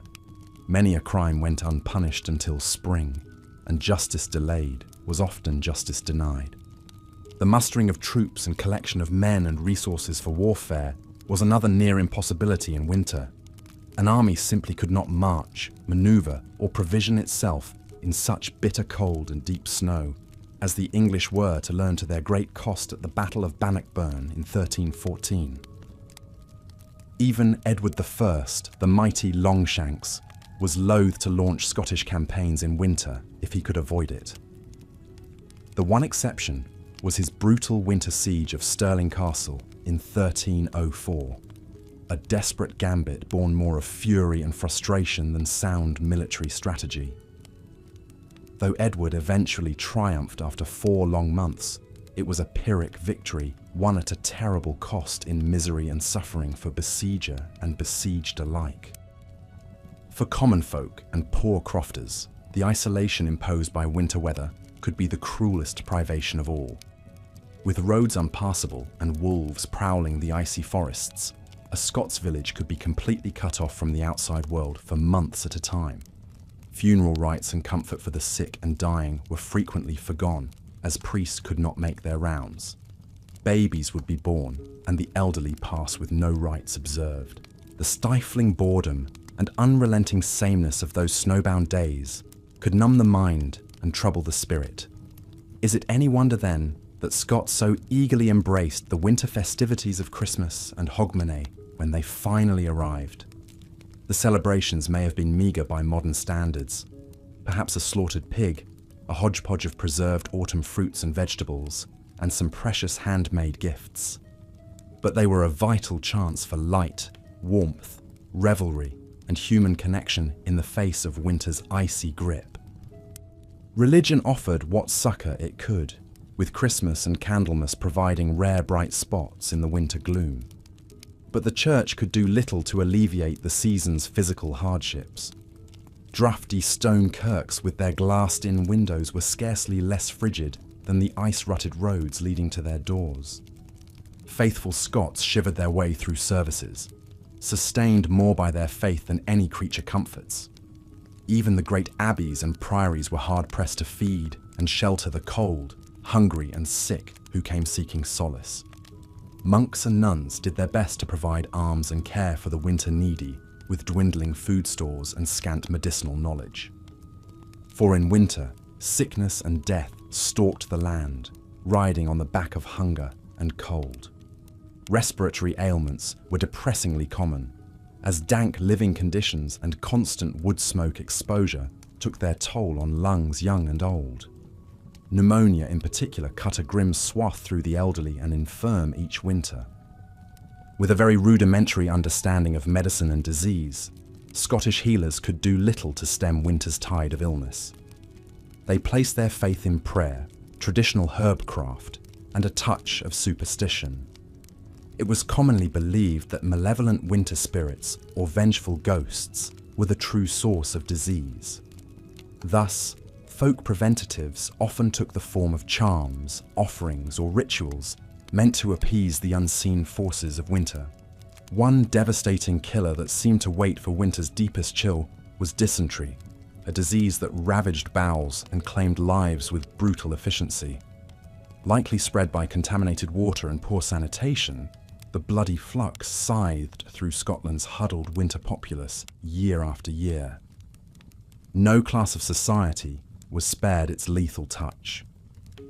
In 1336, during Scotland's long war with England, an outbreak of winter dysentery killed over 4,000 soldiers of William Wallace's army in the space of a few weeks, crippling his ability to resist the spring invasion of Edward III. The winter sickness, as it was sometimes known, respected neither wealth, status, nor piety in choosing its victims. Beyond dysentery, winter's long, dark months provided ample breeding ground for fear, superstition, and all manner of irrational beliefs. Deprived of light, warmth, occupation, and human contact, the lonely Scots mind could conjure all sorts of disturbing visions. Old legends of vengeful winter fairies, icy kelpies lurking in frozen lochs, and ghostly wild hunts racing across the night sky took on new potency. Folk memories of pagan winter gods demanding sacrifice were not easily forgotten, and indeed found expression in crossover figures like the Cailleach Bure, the blue-faced winter crone who froze the ground with her staff. The interminable darkness seemed to embolden witches, demons, and practitioners of the occult. It's telling that accusations of witchcraft tended to peak in winter months, as desperation, deprivation, and fear worked to fray the bonds of reason and goodwill. Yet even the dourest Scots could find some joy in the festivities of a Scottish winter. Christmas itself was a fairly muted affair in the medieval period, not the great feast of later tradition. But Twelfth Night and Hogmanay offered opportunities for modest celebration and welcome distraction from winter's grip. Humble folk customs like bonfires, torchlight processions, and first footing blended with grander elite celebrations at court and keep. For a few days, Scottish castles rang with the revelry of lively dances, music, bardic performances, and of course much eating and drinking. It was a chance to briefly forget winter's privations, to chase away the darkness with light, fellowship, and song. Some Scottish winter celebrations were grand affairs indeed, like the epic Christmas and Hogmanay feast thrown by James IV and his new Queen Margaret Tudor in 1503. The newlyweds hosted a sumptuous, days-long extravaganza of feasting, music, masks, and tournaments at Holyrood and Edinburgh Castle. Wine, ale, and whiskey flowed freely as Scotland's nobles engaged in conspicuous consumption on a lavish scale. Of course, the pomp and pageantry of such events stood in stark contrast to the brutal conditions just outside the castle walls. While royals and courtiers gorged themselves on the last of the autumn larders, the common folk shivered and starved, noses pressed to frosty panes as they watched their betters revel. It was a particularly bitter irony in a winter of dearth and death. Other Scottish winter celebrations could be said to have literally tempted fate. Take the doomed coronation of King Charles I on a frigid February day in 1625. Amidst swirling Edinburgh snows, the English monarch was crowned King of Scots, draped in heavy robes of state fringed with ermine. The ancient stone of Scone upon which he was enthroned was streaked with ice. Shivering courtiers looked on as the king took his solemn oath, breath steaming in the freezing air of Holyrood Abbey. The omens that day were not auspicious, a crown that slipped and perched awkwardly, a scepter that threatened to tumble from the numb fingers. Some said the new king looked more like an icicle than a living man, as he processed out of the abbey into the teeth of a howling gale. As history tells us, Charles's reign would be brief and troubled, riven by political and religious strife that would culminate in civil war, his own death by beheading, and Scotland's eventual loss of sovereignty. But on that frozen February morning, all of that tumult lay in an unimaginable future. The Scots had more immediate concerns, chief among them surviving another long, bleak winter in a frozen, unforgiving land.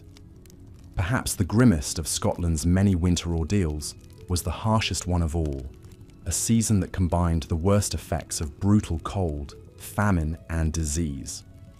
Scots of the time simply referred to it as the ill winter, but later chroniclers would call it the disaster winter of 1674. That fateful year, winter descended early and hard, like the icy fist of an angry god. Gales and blizzards lashed the land mercilessly, while temperatures plunged and stayed there, locking Scotland's rivers and ports in ice. The autumn harvest had been meagre, and supplies were already low when the unrelenting cold hit. The people turned to their prayers, but the heavens were silent, the skies leaden and ominous. Game animals. As we've seen, the unforgiving winters of medieval Scotland posed immense challenges for travel and trade. With snowbound roads and treacherous conditions, even short journeys could become perilous ordeals. Merchants and travellers alike risked life and limb to brave the elements. One poignant example is the ill-fated journey of Margaret, Maid of Norway, in the winter of 1290.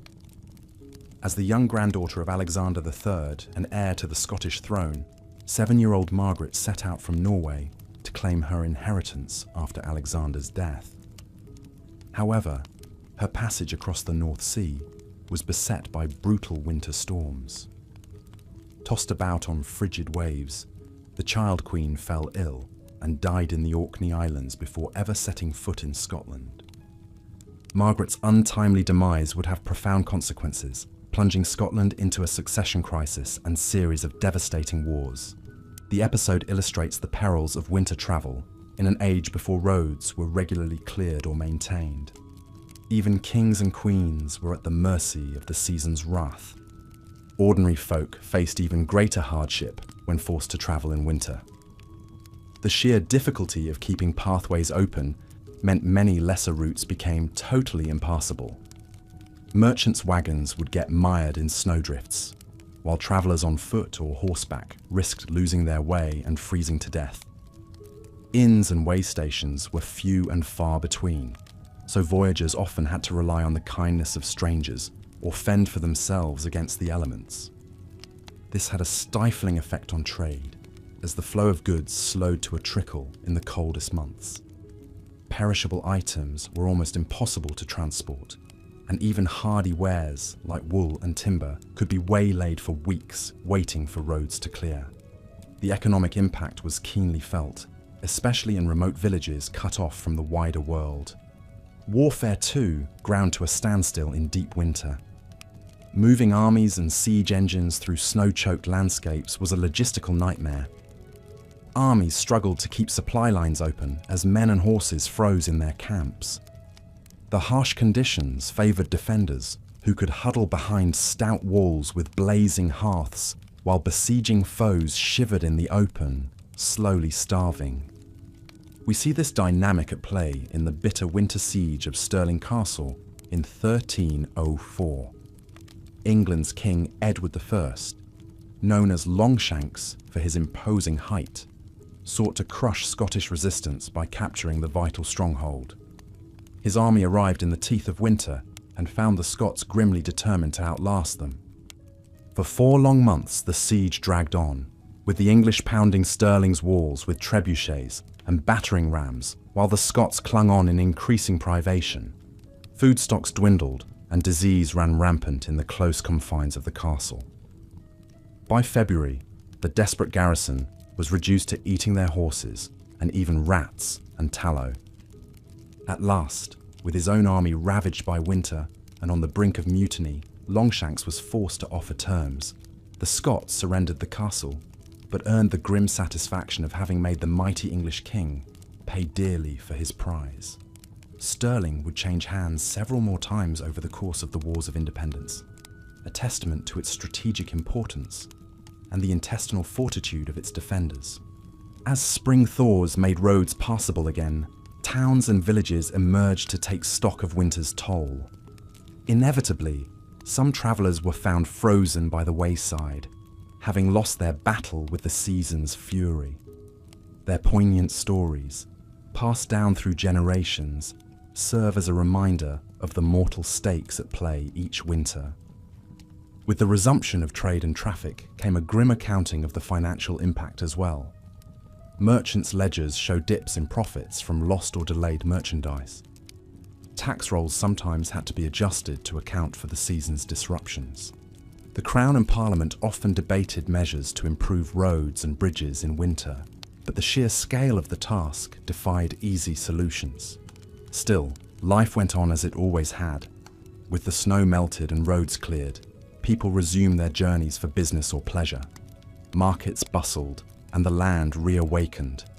The great seasonal wheel kept turning, even as memories of winter's bitter trials lingered. In time, those memories would fade, lost in the bustle of summer activity, until the next snowfall began the cycle anew.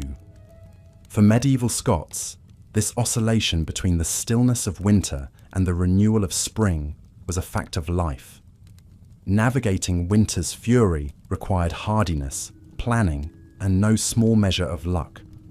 But they endured, as they always had, finding reserves of resilience to match the starkness of the season.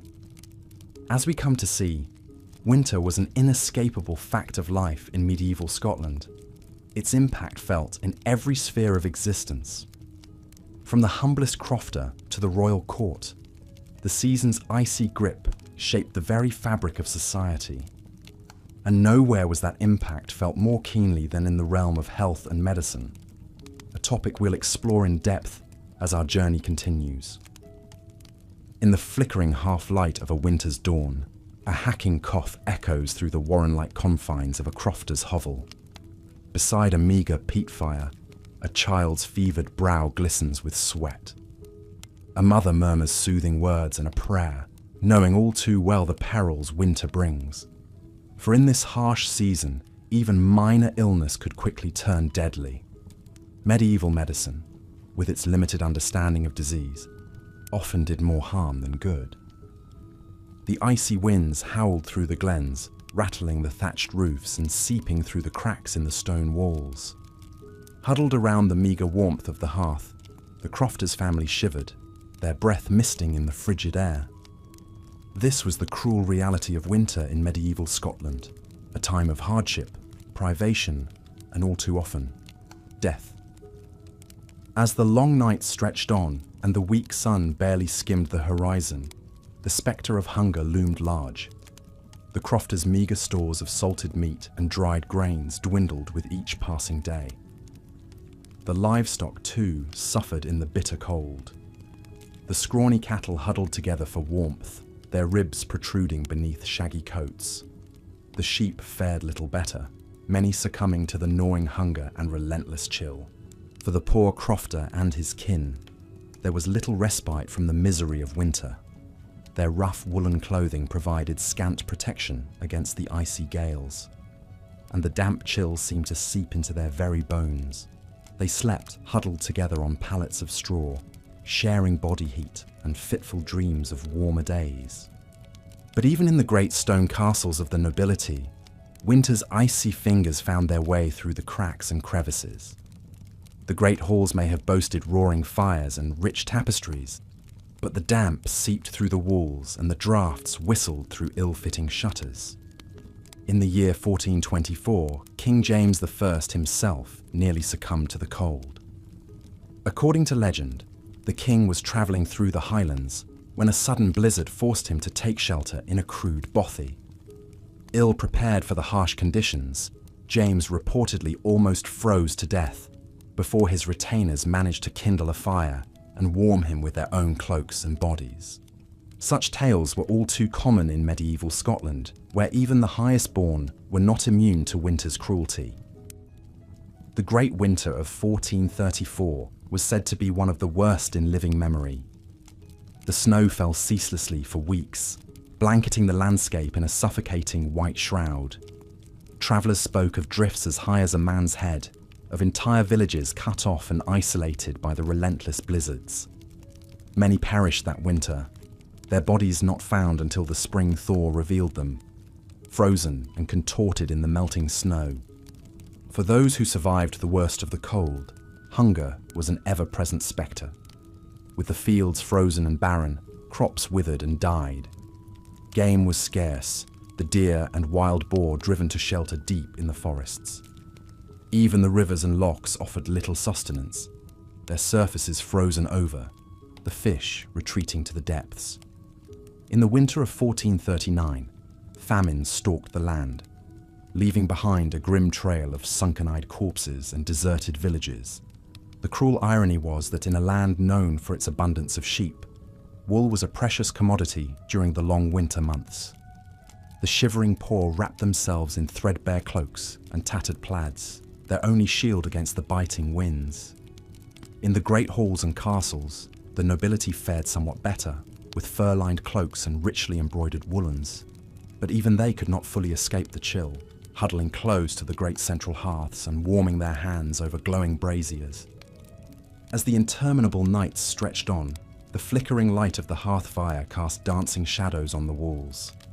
Families gathered close, seeking comfort in shared tales and songs. The old ones spoke of the pagan spirits that haunted the long nights, the Caileach, the ancient crone who brought the snows, and the Yule cat, a monstrous feline who devoured those who had not earned a new piece of clothing for the winter solstice. Christianity may have held sway in the lands of Scotland, but the old superstitions died hard, especially during the dark of winter. One tale that still sends shivers down the spine speaks of the winter of 1590 and the fate of a wealthy merchant in Edinburgh. The man was known for his miserly ways and his cruelty to the poor. As the story goes, on a bitterly cold Hogmanay night, a group of beggars came to his door, pleading for alms in the name of the Blessed Virgin.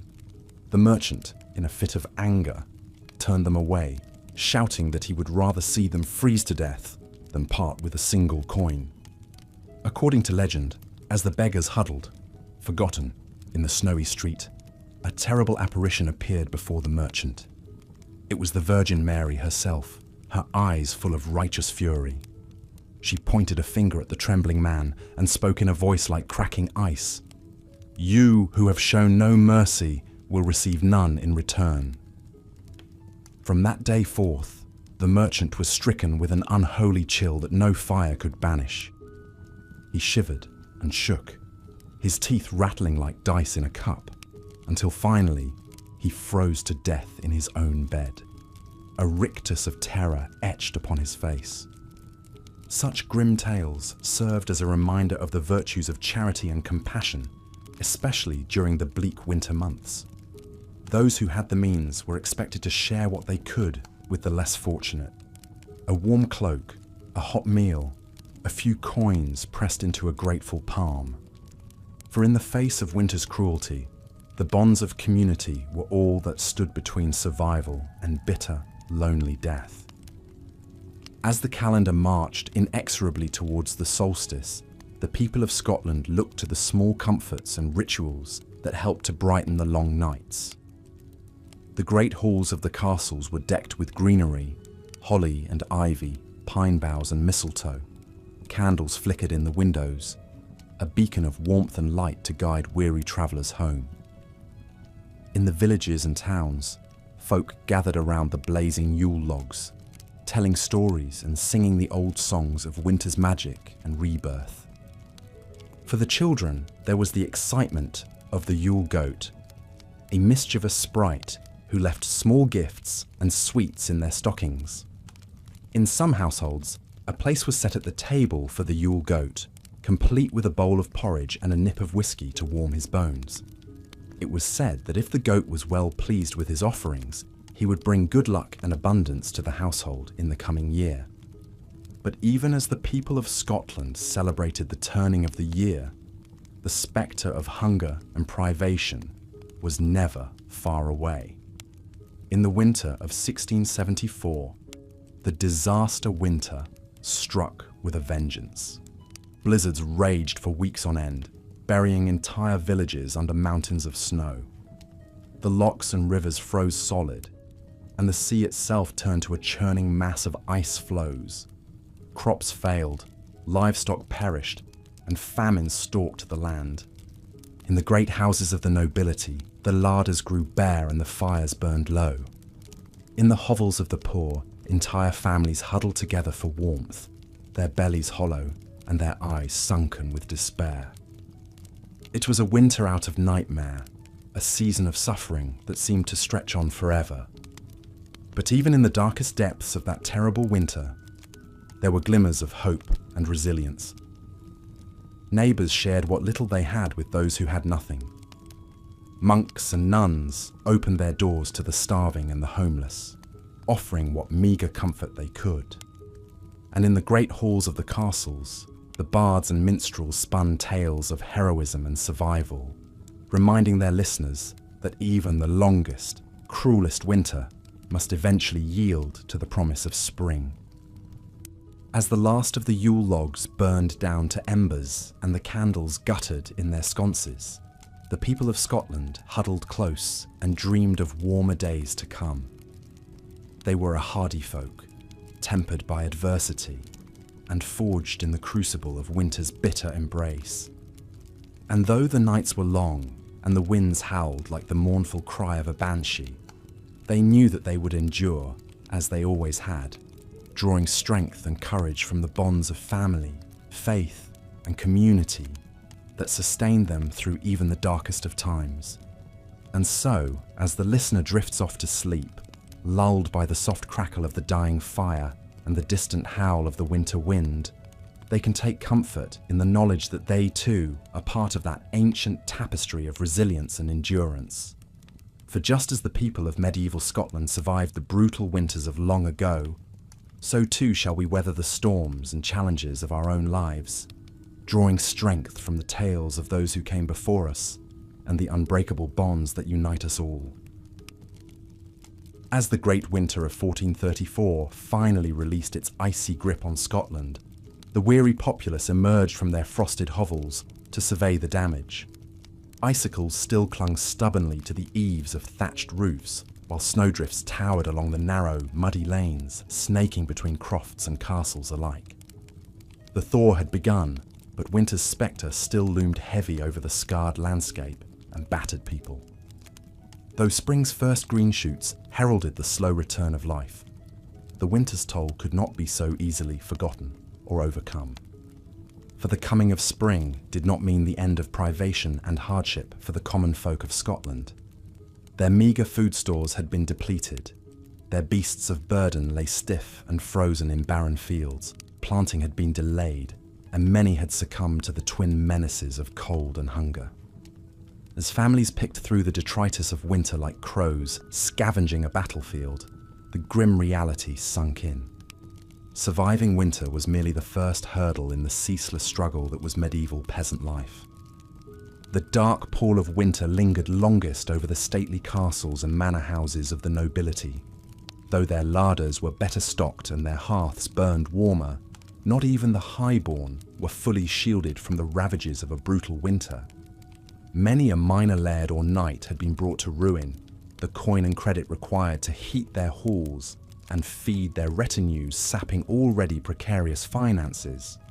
Some now faced the indignity of a planting season without serfs to till their fields, the peasants having perished from cold and starvation. Yet even in the face of such bleak circumstances, life in Scotland soldiered inexorably on. Smoke began to curl once more from sooty chimneys as crofters raked the ashes from their hearths. The patter of hammers and the scrape of saws rang out as homes were repaired, and the debris of winter cleared away. Gaunt, ragged peasants hitched themselves to ploughs in the absence of oxen, to churn the half-frozen earth for a meagre planting. The turning of the seasons waited for no man, and there was work to be done. Keeping fed and warm were the twin imperatives that consumed Scottish lives for the long winter months. The two were inextricably linked, for staying warm required prodigious reserves of calories that could scarcely be spared. Food scarcity was an omnipresent spectre from December through March, and no one was left untouched. The typical Scottish peasant diet was already a dismal affair, consisting mainly of oat porridge, barley bread, pottage stews of vegetables, and scant meat scraps, and the occasional bit of cheese or preserved fish for those fortunate enough to afford it. In winter, even these paltry comestibles became a precious luxury. Crops withered in the fields under deep snow, and the cold-slowed rivers offered up a mere trickle of fish. Cattle and sheep dropped in the drifts, leaving only the most valuable breeding stock and a few scrawny chickens shivering in sod-roofed byres. The autumn slaughter had provided some salted and smoked meat, but it never lasted long. Only the most well-provisioned noble houses managed to keep their trestle tables groaning with food throughout the dark months. Even then, the fare took on a certain dull monotony as cellars of roots and kegs of salted herring were slowly depleted. Fresh game was always welcome when the hunting proved favourable and the snow not too deep for a hawking party or a pack of hounds to traverse. The king himself was fond of organising grand hunts to while away the cold, dark hours and fill his belly besides. One winter feast at James IV's court was said to have featured a centrepiece of roast warhorse stuffed with a suckling pig, which was in turn stuffed with a chicken. The bird's cavity fairly overflowed with seasoned pork stuffing and chestnuts imported at great expense from the continent. Such culinary extravagance was beyond the wildest imagination of the populace at large, who subsisted on ever more meagre rations as the long winter wore on. For most Scots, winter fare was more grim sustenance than gustatory pleasure, food eaten with the single-minded purpose of stoking the internal fires against the biting cold. Flavours were sharp and strong to jolt the senses awake. Pungent whey cheeses, throat-searing nips of whiskey, bitter herbs steeped in boiling water, or astringent tea brewed from pine needles when true tea was too scarce. Oats were the lifeblood of Scotland, and a simmering kettle of parritch was the culinary hearth round which the family gathered. The oats were often cut with barley, rye, ground acorns, or whatever other stretching agents could be found, transforming the porridge from a thick, creamy dish to a thin, bitter gruel as the winter progressed and the oat barrel grew bare. The pottage pot was likewise a catch-all for whatever shriveled roots, withered greens, and scant animal offal could be had. Its burbling contents grew increasingly watery and insipid as the months wore on, until it was little more than a weak vegetable broth, with perhaps a scrap or two of salt cod, floating forlornly amid the limp, colourless leaves. Such unpalatable slop was all too often the only thing standing between Scottish families and the yawning abyss of starvation.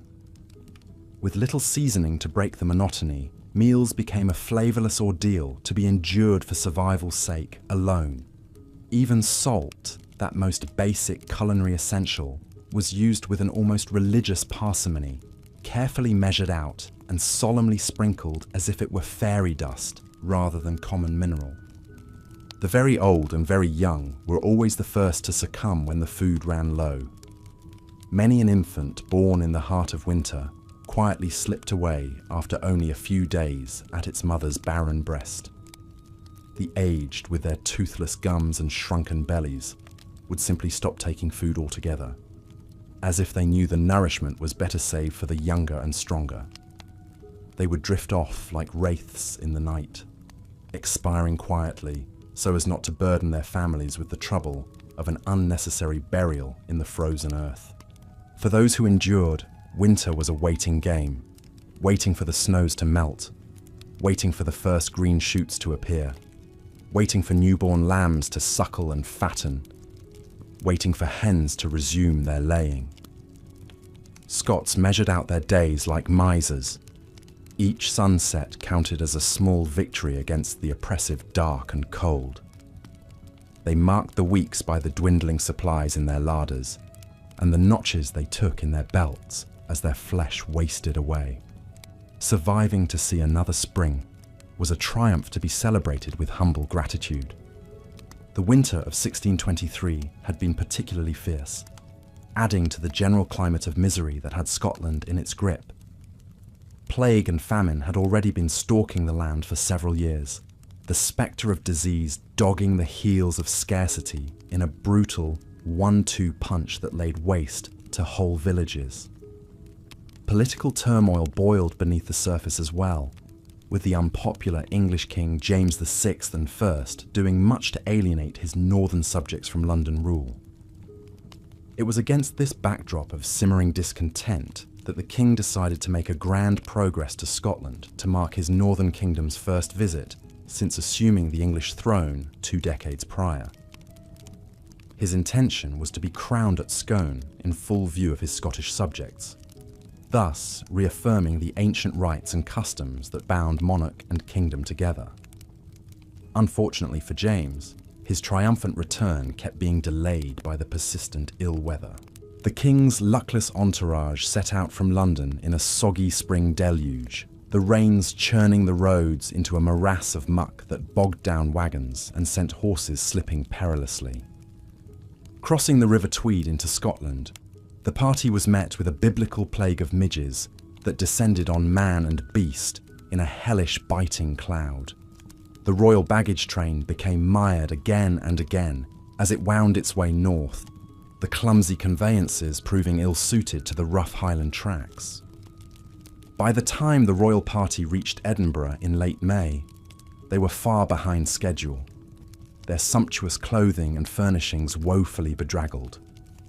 A lavish feast had been prepared to welcome the king, but the kitchens of Holyrood Palace struggled mightily to produce the necessary fare. The locks had not yet thawed enough for decent fishing, and game was scarce after the deprivations of winter. The humiliation of an inadequate royal table had the court in a sour mood. James did little to ingratiate himself to the suspicious Scottish lords who had gathered to pay homage. The king's mannered English ways were regarded as foppish, his polished courtly diction sounding to Scottish ears like pretentious dandyism. The late spring chill seemed to seep into the very bones of Edinburgh society, leaving the festivities feeling far more funereal than celebratory. The road to Scone was arduous, with James's ungainly procession once more brought to a standstill by boggy terrain and miring rains. The king's gilded carriage became stuck fast in the mud, necessitating an unceremonious disembarking into ankle-deep sludge to the ill-concealed amusement of his Scottish retainers. By the time the royal standard was raised over Scone Palace on a dreary June morning, James's triumphant arrival had become a dismal forced march. The coronation itself was marred by omens and mishaps from the start. A freak storm blew in, as James was about to set forth from his chambers, extinguishing the tapers that were meant to lead the procession. The king tripped on the hem of his crimson and ermine robe, almost tumbling headlong down the chapel steps. As James knelt to receive the crown, the kingdom's most sacred relic, the stone of Scone, cracked with a sickening sound that reverberated through the hushed cathedral. To the superstitious Scots, it was an unmistakable portent of doom, an omen that the bond between king and land had been irreparably sundered. The banquet that followed was a subdued affair, despite the liberal flow of claret and whiskey. The conversations were muted, the revelry forced, and the pipers seemed to strain to coax any mirth from their wheezing bags. Scotland had endured a bitter winter, and the Scots could sense in their bones that their king augured an even harsher season ahead. When James VI and First departed for London a scant 2 months after his ill-starred arrival, it was with a palpable sense of relief on both sides. Little could the king imagine that he would never lay eyes on his homeland again, and that his line would be violently ousted within a generation. For the Scots, there was simply grim resignation as they set about preparing for the hungry times ahead, the twin blights of winter and English rule hanging over them like a shroud. Scotland's harsh winters had bred a hardy and resilient people, a fact that was never more apparent than during the country's darkest hours.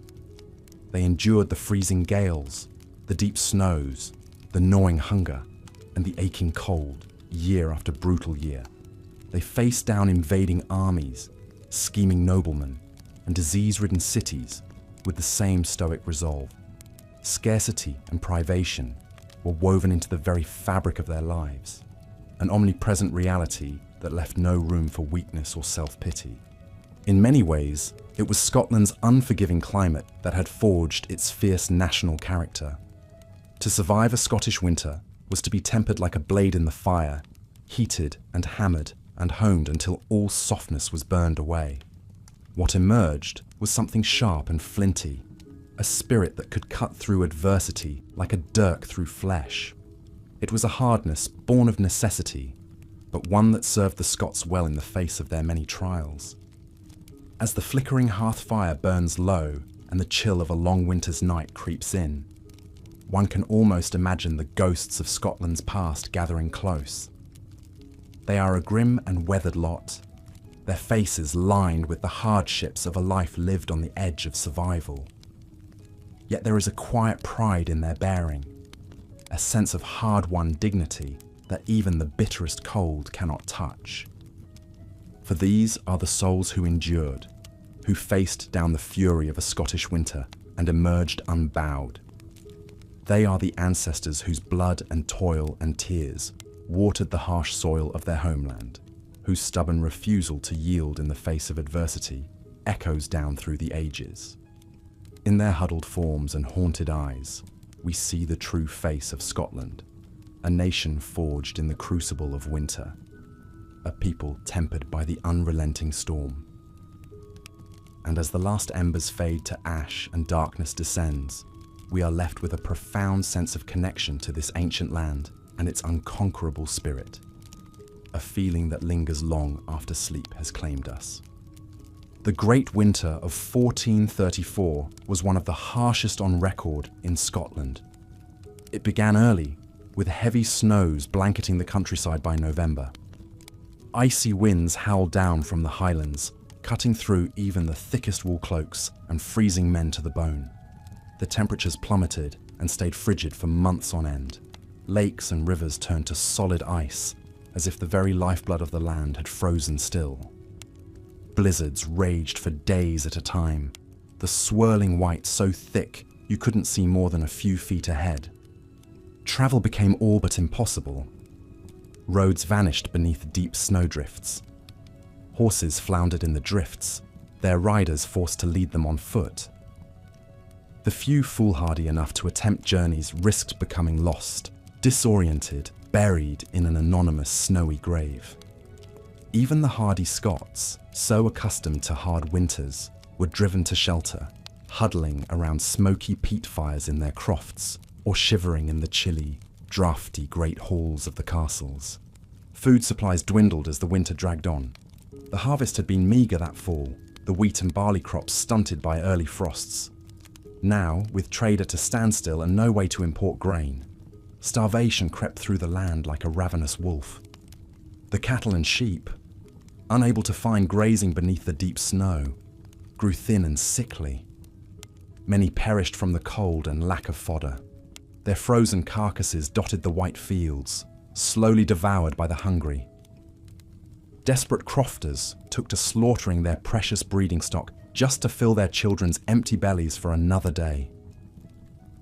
The spectre of famine loomed large that brutal winter.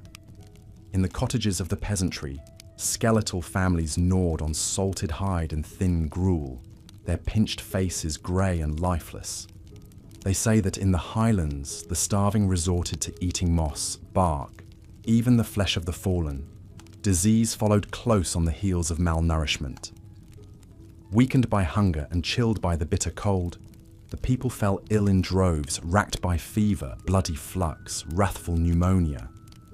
The old and the very young succumbed quietly in the night, their passing marked by naught but a thin plume of smoke from the pyre. But even in the castles and keeps of the nobility, the jaws of that vicious winter clamped down hard. The great log fires roaring in the hearths offered scant warmth against the frigid, howling draughts that knifed through every chink in the stone walls. The lords and ladies shivered beneath mountains of furs, huddling close in the one room of the keep where the heat battled the damp and cold. They slept fitfully in the flickering dimness. their uneasy dreams stalked by the groans of the frozen trees in the black woods beyond the walls.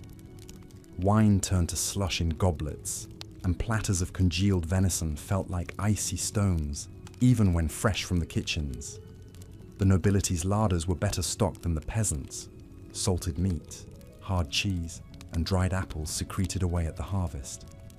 But even these dwindled as the unending winter stretched on, and the snows grew so deep that hunting parties could not ride out into the white wastes to replenish the stores. The animals of the forests perished in droves. Stags, boars, and hares all lost beneath the smothering snows, or pulled down by the hungry wolves, whose desperation drove them to reckless boldness. After the wildlife was gone, only the wailing of the wind and the dead emptiness remained beneath those skeletal, ice-rimed trees. The nobles' kennels and mews emptied as they were forced to slaughter their treasured hunting hounds and hawks for meat. One tale tells of a lady, Elspeth, the young daughter of Laird Mackenzie, who pined for the greens and golds of spring as she gazed listlessly from her chamber window upon the bleak, colourless wastes. They say she wasted away in her bed, too heartsick to eat what little the kitchens could provide, her face as pale as the death-white drifts below. She perished with the first snowdrops of spring clutched to her sunken breast. King James I himself tasted the cruelty of that winter when he embarked on a diplomatic voyage to the Highlands. His entourage became lost when a savage blizzard blew up, concealing the road and driving the horses to a stumbling halt. The whiteout was so impenetrable and the cold so fierce, the king might well have frozen to death had his frantic men not happened upon a poor crofter's hut. The humble abode was already filled with the starving family and their livestock, with scarcely room to turn around. But they hosted their unexpected royal guest as best they could. The king spent a miserable, smoky, flea-bitten night crammed in with the commoners, with a shaggy sheep as his pillow, and only a threadbare blanket and the heat of the beasts to ward off the killing cold. But he survived the night and was profoundly changed by the experience. From thenceforth, James dedicated himself to improving the lot of the common folk who endured such hardships every winter. The Great Winter of 1434 finally broke in late March, but spring was cold and sullen that year, the thaw gradual and grudging. The snow slowly relinquished its deathly grip on the land, revealing the extensive damage. Immense drifts burying broken cottages and barns, collapsed roofs, fallen trees, and the frozen, desiccated corpses of animals and men. Fields lay ruined, icy water drowning the crops that should have already begun to sprout. With barely any seed grain left after the starving months, and few hands left to plough the waterlogged earth, the planting was meagre and late. The summer proved cold and wet, with freak hailstorms battering the seedlings and rot spreading among the hay. The reduced harvest that fall left little to lay away for the coming winter, perpetuating the cycle of hardship and hunger. It's said that Scotland did not truly recover from the Great Winter for a generation. The trauma left its mark on the people, on the collective psyche of a nation defined by its unending battles with the elements. To this day, the Scots tell tales of that legendary winter around their hearths, whenever the wind howls and the peat burns low. It's a reminder of harder times and the resilience of their ancestors who endured them, a testament to the grit forged by the ice in Scottish blood. Even in modern times, with all our technology and comforts, a Scottish winter is nothing to take lightly. Savage gales still sweep in from the Atlantic, piling the snow in monstrous drifts against the high stone walls of ancient castles. The wind still moans through the lonely moors like a lost soul. And when an icy draught sneaks beneath the door to prickle the back of your neck, it carries the chill of centuries, the ghosts of winters long past. So as you lie warm and cozy in your bed, listening to the rattle of sleet against the window's pane and the distant sough of the wind, spare a thought for those long-ago Scots. Remember those who huddled together in the fragile shelter of their crofts and castles, watching the snow swirl beyond the wavering gold circle of the hearthlight. Those who fought through the killing cold and gnawing hunger of winters, like 1434. The years the icy fist of winter squeezed the very life from the land. And be grateful that such times lie in the distant past. Naught but the stuff of legend and the whispers of the winter wind. Life in medieval Scotland was certainly no winter idyll. The season was a foe to be vanquished anew each year through grit, perseverance, and no small amount of luck. The Scots of old had to be hard folk, as hard as the land they called home, their spirits nigh as unbreakable as the ice that shackled their world. They left a legacy of strength and resilience that endures to this day. Even now, a glimmer of that old Scottish fortitude surfaces whenever the mercury plunges and the first fat snowflakes dance on the wind.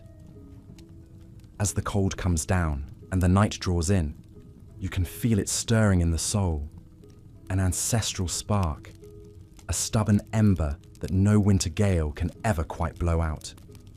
It's the blood of the Highlands, of the crofters and the kings, of all those who came before.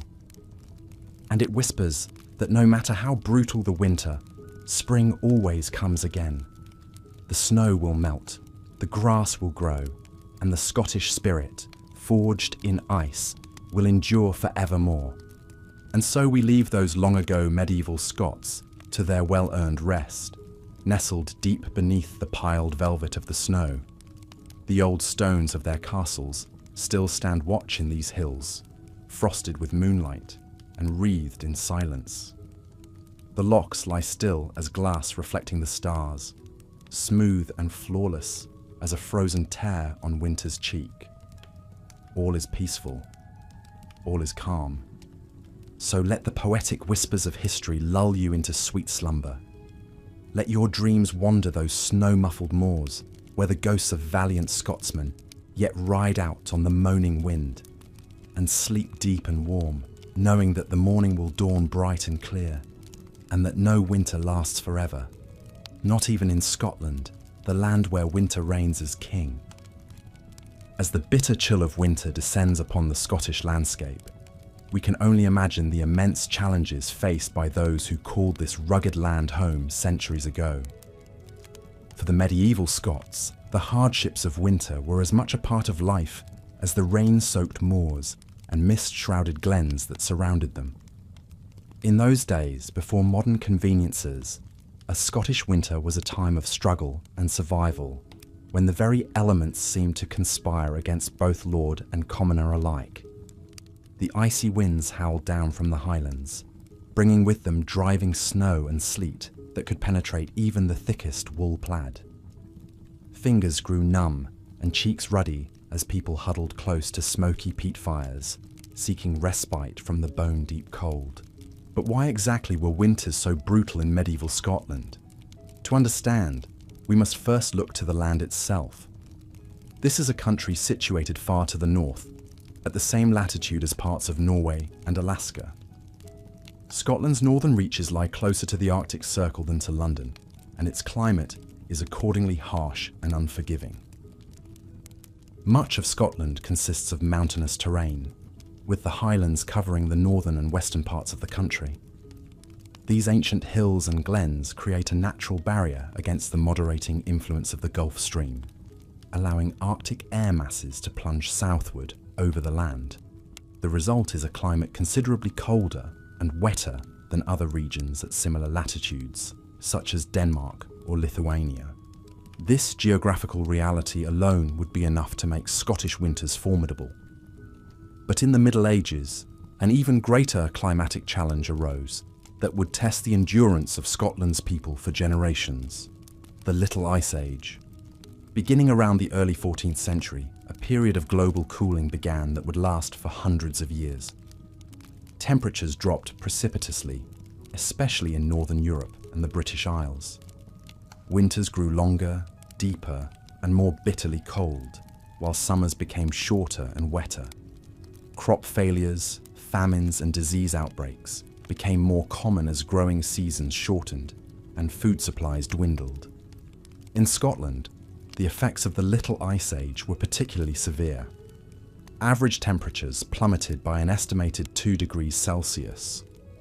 The snow line crept lower down the mountains, at times nearly reaching the sea. Lochs and rivers froze over regularly, sometimes remaining solid for months on end. One contemporary account describes the winter of 1434 as being so harsh that most part of the country was covered with snow and many died from exposure. It's difficult for us to imagine today just how challenging daily life would have been for medieval Scots in the face of such relentless cold. With none of the insulated homes, central heating, or thermal clothing that we take for granted, their survival each winter was truly a triumph of human resilience. For commoners, home was often a drafty stone cottage or even a crude turf-walled hovel, ill-suited to fending off the chill. Firewood was a precious commodity, and peat fires provided more smoke than heat. Livestock were brought indoors to share body heat, adding to the close and unsanitary conditions. Nobles fared somewhat better in grand castles and manor houses, but even thick stone walls could only do so much against the penetrating damp and cold. Keeping fed was an ever-present struggle in winter as well. With crops dead and livestock succumbing to the elements, people relied on stored grains, salted meats, and hardy winter vegetables to ward off starvation. Even then, food supplies often ran low as the long winter months dragged on. The winter famine of 1439 was particularly harrowing, leaving many Scots dead from hunger and cold. In the face of such hardships, mere survival required full measures of tenacity and ingenuity. Heavy woolen plaids, fur-lined boots, and knitted cowls became essential garments. People slept huddled together for warmth, at times even bringing livestock into bed with them. Hot, mulled wine and whiskey were quaffed in abundance to stoke inner fires against the chill. But the impacts of Scotland's brutal winters extended far beyond the walls of home and hearth. In a land where even summer travel was arduous, winter could isolate entire communities for months when snow-choked roads became impassable. Trade slowed to a trickle, communications faltered, and the machinations of governance ground to a halt. Armies struggled to campaign as William Wallace learned to his dismay when winter dysentery decimated his forces. Even the best-laid winter plans of kings could be disrupted, sometimes with far-reaching consequences. When King James I found himself stranded by a blizzard on the road to Edinburgh in 1424, he was set upon by rebellious nobles and very nearly perished from exposure before reaching safety. It's said the experience left him with a lifelong hatred of the cold. As the Middle Ages progressed, Scotland's winter woes only seemed to multiply. The 1540s brought a string of miserably cold winters that led to widespread crop failures and famines. The year 1565 saw Mary, Queen of Scots, endure a grueling winter march from Edinburgh to Dunbar through knee-deep snow with enemies in close pursuit. And the winter of 1620 was so frigid that starving Scots were reduced to eating horses, dogs, cats, and other unclean beasts, according to one aghast English observer. Through it all, the hardy Scots endured as they always had, with a toughness bred in the bone from centuries of struggling against the elements. Winter might batter their country and upend the best-laid plans of even kings and queens, but it could never fully conquer the indomitable Scottish spirit. Indeed, it's possible that Scotland's brutal winters even helped to shape the very nature of its people. In a land where survival was never guaranteed and communal cooperation against the elements was essential, there was little room for fair-weather friends. The hardiness, loyalty, resilience, and wry humour so often associated with the Scots may well have been forged in the crucible of countless long, bleak winters. That's not to say Scotland's medieval residents simply resigned themselves to the miseries of winter. On the contrary, they did their utmost to keep seasonal spirits high, even in the bleakest depths of the cold. The winter holidays of Christmas and Hogmanay were celebrated with gusto, offering welcome respite from the daily grind of survival. Precious stores of food and drink were broken out and shared freely, while music, dancing, and storytelling around hearthside fires helped keep the long nights at bay. But even these fleeting moments of levity were often touched by the ever-present spectre of winter hardship. In 1434, during a particularly boisterous Hogmanay feast at Edinburgh Castle, the Great Hall's overloaded floor actually collapsed, sending scores of revellers plummeting into the cellars below. Miraculously, none were seriously injured, leading many to attribute their good fortune to the cushioning effect of the prodigious snowdrifts piled outside the walls. Through it all, the greatest bulwark against the ravages of winter may well have been the deep sense of faith and community that sustained the Scots through even the darkest, coldest nights.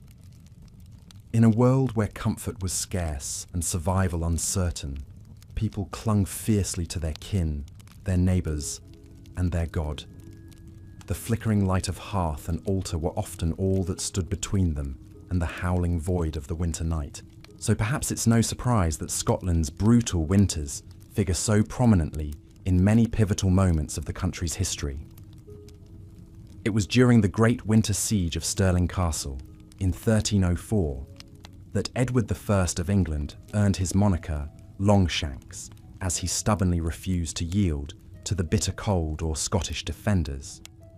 The ferocious winter gales that whipped the Firth of Forth in 1503 couldn't dampen the lavish celebrations of James IV's marriage to Margaret Tudor, which would ultimately give rise to the Stuart dynasty.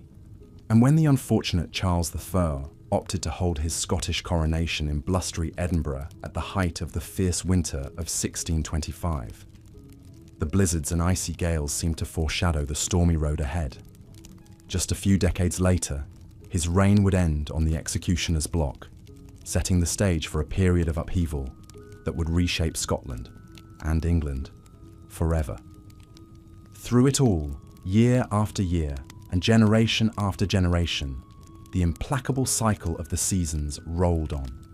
And always there was winter, steadfast and unrelenting, a crucible that tested the mettle of Scots great and common alike. To survive it once was an accomplishment to crow about. To survive it as a people, emerging with a cultural legacy of resilience and fortitude that endures to this day, that is a feat worthy of legend. And so we come back to where we started, considering the long winter nights of medieval Scotland from the vantage point of our cosy modern world. As the chill wind rattles the window panes and the radiator kicks on with a comforting click, it's hard not to marvel at the tenacity of those long-ago Scots who faced down the fury of winter year after year with little more than a prayer and a stout heart. Would we today be made of such stern stuff? It's a humbling question to ponder as we sit surrounded by the warmth and plenty of the 21st century. But perhaps, in some small way, the echoes of those hard Scottish winters still linger in the cultural DNA of their descendants, a hidden reserve of grit and resilience bequeathed by ancestors who not only endured the worst of winter, but prevailed over it.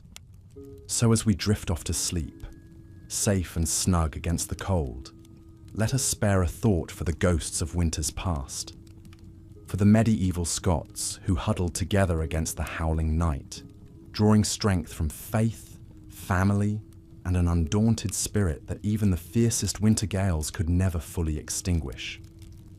Theirs is a legacy of tenacity in the face of adversity that still speaks to us across the centuries. A reminder that even in the darkest depths of winter, the unquenchable flame of human endurance burns on. The clock ticks softly, the blankets are warm, and the long night stretches out before us. Outside, a stray gust of wind whips a flurry of snowflakes past the window, glittering faintly in the moonlight. It's a scene that would have been all too familiar to those long-ago Scots, hunkered down against the cold, and waiting for the first light of a distant spring. But for now, the night is still and peaceful, the stuff of quiet dreams and drowsy pondering. What stories might the winter winds whisper if we had ears to hear them? Tales of long ago lives lived and lost, of hardships faced and overcome, of laughter and tears echoing down through the ages. In the enchanted space between waking and dreams, it's almost possible to imagine them, the lords and ladies, the crofters and cotters, all those once beating hearts huddled against the eternal cold. And perhaps, as we finally slip into slumber, we can carry a little of their strength with us into our own dreams. For if there's one thing those medieval Scots knew well, it was how to weather life's winters, with courage, with compassion, and above all, with the knowledge that even the longest, coldest night must eventually give way to dawn. So sleep now, and dream of brighter days to come. The winter winds may howl and bite, but they hold no terror for us here, safe and warm in the shelter of our modern lives. Let the ghosts of winters past keep their silent vigil, while we turn our minds to gentler things. Spring will come again in its time, as it always has and always will. And when it does, we'll greet it with hearts made stronger by the memory of those who came before us, who endured the worst of winter's fury and emerged unbowed. Good night, and sleep well. The long night awaits, but we face it armed with the knowledge that winter, no matter how brutal, is always followed by the promise of new beginnings. Just like those hardy medieval Scots, we too shall weather the storm and emerge into the light of a brighter tomorrow. And when we do, we'll carry with us the unbreakable spirit of all those who came before, who faced the howling dark and dared to dream of spring. Let their courage be our lodestar, guiding us through this winter and all the winters to come. And so we bid goodnight to those long ago Scottish winters, secure in the knowledge that their lessons of resilience and hope will never truly fade, no matter how many centuries may pass. They are a part of us now, woven into the very fabric of who we are, a legacy of endurance that we carry forward into every new day and every new season. In the quiet stillness of the night, their voices whisper to us still, a reminder that even in the bleakest depths of winter, the human spirit endures. So let us draw strength from their example and face whatever challenges may come with the same unshakable resolve that saw them through so many hard Scottish winters. For in the end, it is not the severity of the storm that defines us, but the courage and compassion with which we meet it. And with that thought to warm us, let us drift off at last into gentle dreams, secure in the knowledge that come what may, we are the heirs of a proud and resilient people who knew how to weather life's winters with grace, grit, and an unquenchable spark of hope. May their memory be a blessing and a comfort to us all, now and always. Good night, and may your dreams be sweet. Winter's chill may linger for a time, but spring is always waiting just around the corner. And when it comes, we'll be ready to greet it with open arms, just like the brave and hardy Scots who came before us, who endured the worst of winter's fury and emerged all the stronger for it. Their legacy is ours now, a gift to carry forward into every new day and every new season. So sleep well, and know that you are part of a long and proud tradition of human resilience in the face of adversity. No matter how dark the night or how cold the wind, we are never truly alone, for we carry with us the strength and courage of all those who came before, who faced the winter head-on and emerged victorious. And with that comforting thought, let us bid a final good night to the long winter shadows. Tomorrow will dawn bright and clear, full of promise and possibility.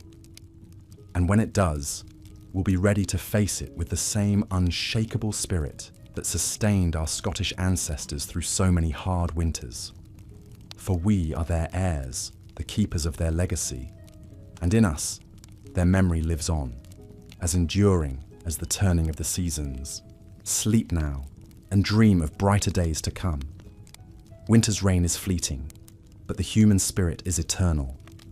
And as long as we hold fast to hope and to each other, no storm can ever truly defeat us.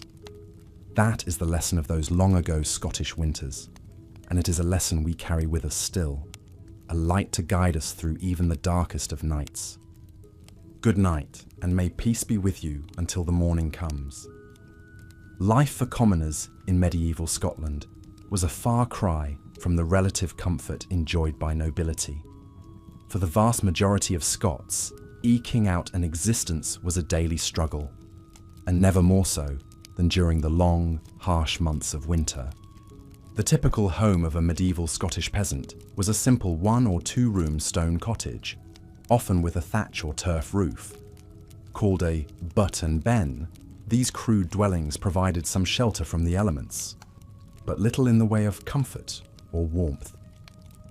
The walls were thick and the windows small, designed more to keep out the cold than to let in light. The packed dirt floors were often damp and muddy. Inside these dark, smoky hovels, entire families would huddle together for warmth, along with whatever livestock they owned. Cattle, sheep, and goats were simply too valuable to be left outside in the brutal cold. Their milk, meat, and wool were essential for survival. And so man and beast lived side by side, the animal's body heat helping to raise the temperature slightly. But even with this, it was bitterly cold inside a peasant's croft during a Scottish winter. The central hearth provided the only source of heat as well as light for cooking and crafts. Precious firewood, or peat, was burned sparingly, as it had to be gathered by hand during warmer months. On especially frigid nights, red-hot stones from the fire would be placed in the straw ticks that served as beds. A pot of oats or stew would bubble slowly over the fire, serving as the main sustenance against winter's chill. Salt-preserved meat and fish, hard cheese and bread would round out the meagre diet. For most commoners, fresh vegetables and fruit were a distant memory by winter. When the blizzards howled and the drifts piled high, peasant families would have little choice but to wait it out, huddled together in their crude shelters. Venturing out meant risking frostbite or worse. Only when firewood or food ran critically low would someone brave the deep snow and biting winds to forage for winter's necessities. If a medieval Scottish peasant's home was cold and inhospitable in winter, a castle or manor house was a relative bastion of comfort. With their thick stone walls, ample fireplaces and rushed floors covered in carpets, the nobles' living quarters were downright cozy compared to the peasants' huts. Large fireplaces blazed continuously in the great halls of castles and manor houses, providing both heat and light. The nobility dined on carefully preserved delicacies and imported spices that helped stave off the monotony of the winter diet. Clad in the warmest woolens and furs, the elites could remain moderately comfortable even in the dead of winter. Tapestries on the walls and layers of furs and blankets on the beds helped retain precious warmth. However, even for nobles, the cold seeped in around the edges. Castles and manor homes were typically constructed more for defense than comfort. The large, drafty halls could never be heated evenly, and cold always lurked in distant corners. Still, compared to the unrelenting misery experienced by commoners, noble families considered themselves fortunate indeed.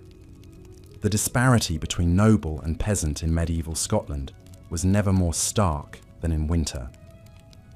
While the wealthy had some buffer against winter's ravages, the poor endured winter as a brutal test of survival. Yet no matter their station, all medieval Scots marked the passing of winter with a sense of profound relief and a renewed appreciation for the relative warmth of spring. As brutal as the living conditions could be during winter in medieval Scotland, simply keeping warm enough to survive the frigid temperatures was an all-consuming challenge. With indoor heating technology rudimentary at best, Scots had to utilise every method at their disposal to ward off the bone-chilling cold that pervaded castle and cottage alike. Clothing was the first line of defence. The nobility had access to the warmest and finest garments. Think thick woolen cloaks, fur-lined gloves and caps, tall leather boots. But even the elites layered their clothing as much as possible in winter. Heavy linen shirts, extra petticoats and stockings. Even multiple cloaks would be donned to trap precious body heat. Commoners, of course, made do with much less. A peasant man's winter garb typically consisted of a coarse, undyed woolen tunic, ill-fitting trousers, and leather shoes stuffed with straw for insulation. A cloak or blanket served as an outer layer. Women wore long, heavy skirts and shawls. Children bundled up in whatever cast-off clothing could be spared. Animal skins and furs, rabbit, sheep, even dog or cat if times were truly desperate, supplemented meagre wardrobes. But even the thickest woolens couldn't fully combat the damp chill that settled into Scottish homes during the long winter months. The central hearth was the only source of warmth for most commoners, and it was a feeble one at that. The flickering light of the peat fire provided more psychological comfort than actual heat. Families would sleep as close to the smouldering embers as possible, often all piled together in one bed for warmth. The fortunate might have a rough woolen blanket or animal skin to share, but for most, the only buffer against the night's chill was body heat. On the most frigid nights, it was not uncommon for families to bring the livestock inside to sleep amongst them. The steamy breath of cattle and sheep helping to raise the temperature slightly. In castles and manor houses, the great hall hearth was kept perpetually ablaze throughout the winter. But even the largest fires could not warm the vast, draughty spaces evenly. Nobles would drape tapestries on the walls to help insulate against the cold, and hang thick woolen curtains around their beds to capture precious warmth. Hot stones, wrapped in cloth, were sometimes placed in the bed to warm it before retiring. Yet despite these attempts, the cold always found a way to seep in, chilling nobleman and peasant alike to the bone. There was simply no escaping it. Winter's icy fingers touched all. This bitter reality was brought home in a near-tragic fashion to King James I in the winter of 1424. James, newly returned from a long imprisonment in England, was travelling through the Highlands when a fierce blizzard descended. Separated from his retinue, the young king sought shelter in a crude peasant's bothy. The humble structure proved a poor refuge against the raging storm. As the night wore on, James began to succumb to the cold, his body shaking uncontrollably. The crofter and his family piled what meagre blankets and hides they possessed on the king, even lying on top of him to share their warmth. These actions of his subjects likely saved James from freezing to death.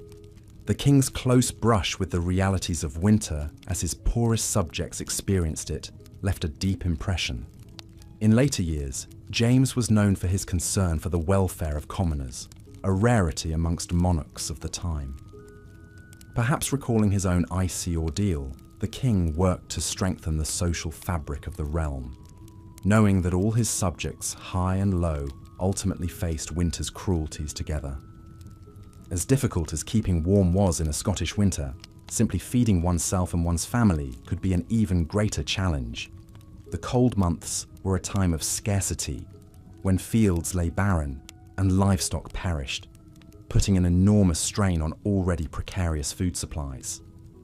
For commoners, winter fare was monotonous at best. The autumn slaughter provided some salted or smoked meat to be eked out over the long cold months. Oats, barley and rye from the last harvest were ground into a coarse flour for bread and porridge. Cabbages, onions, and other root vegetables that could be stored in the damp earth provided some variance. Fish caught in the fall and dried or smoked supplemented the meagre diet. But as winter wore on, even these humble provisions began to run low. By late winter, many peasant families were subsisting on a pottage of oats and whatever vegetables were left, supplemented by what wild game could be caught. The The weakest livestock was slaughtered as a last resort, the tough meat providing a momentary respite from gnawing hunger. In castles and manor houses, the winter diet was more varied, but still presented challenges. Nobility had access to expensive spices and imported delicacies that helped break the tedium of winter fare. Game from extensive hunting preserves graced noble tables. Carefully preserved fruits, nuts, and cheeses added some colour to the plate.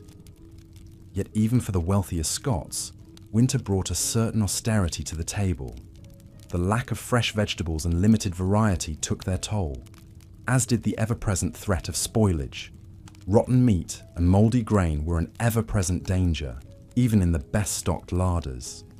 The winter of 1439 brought this precariousness home in a devastating fashion. That year, an unusually cold and wet growing season led to widespread crop failures across Scotland. When winter set in, many commoners found their meagre food stores woefully inadequate. As the cold months dragged on, famine began to stalk the land. Desperate peasants resorted to eating bark, roots, even grass in a futile attempt to fill their bellies.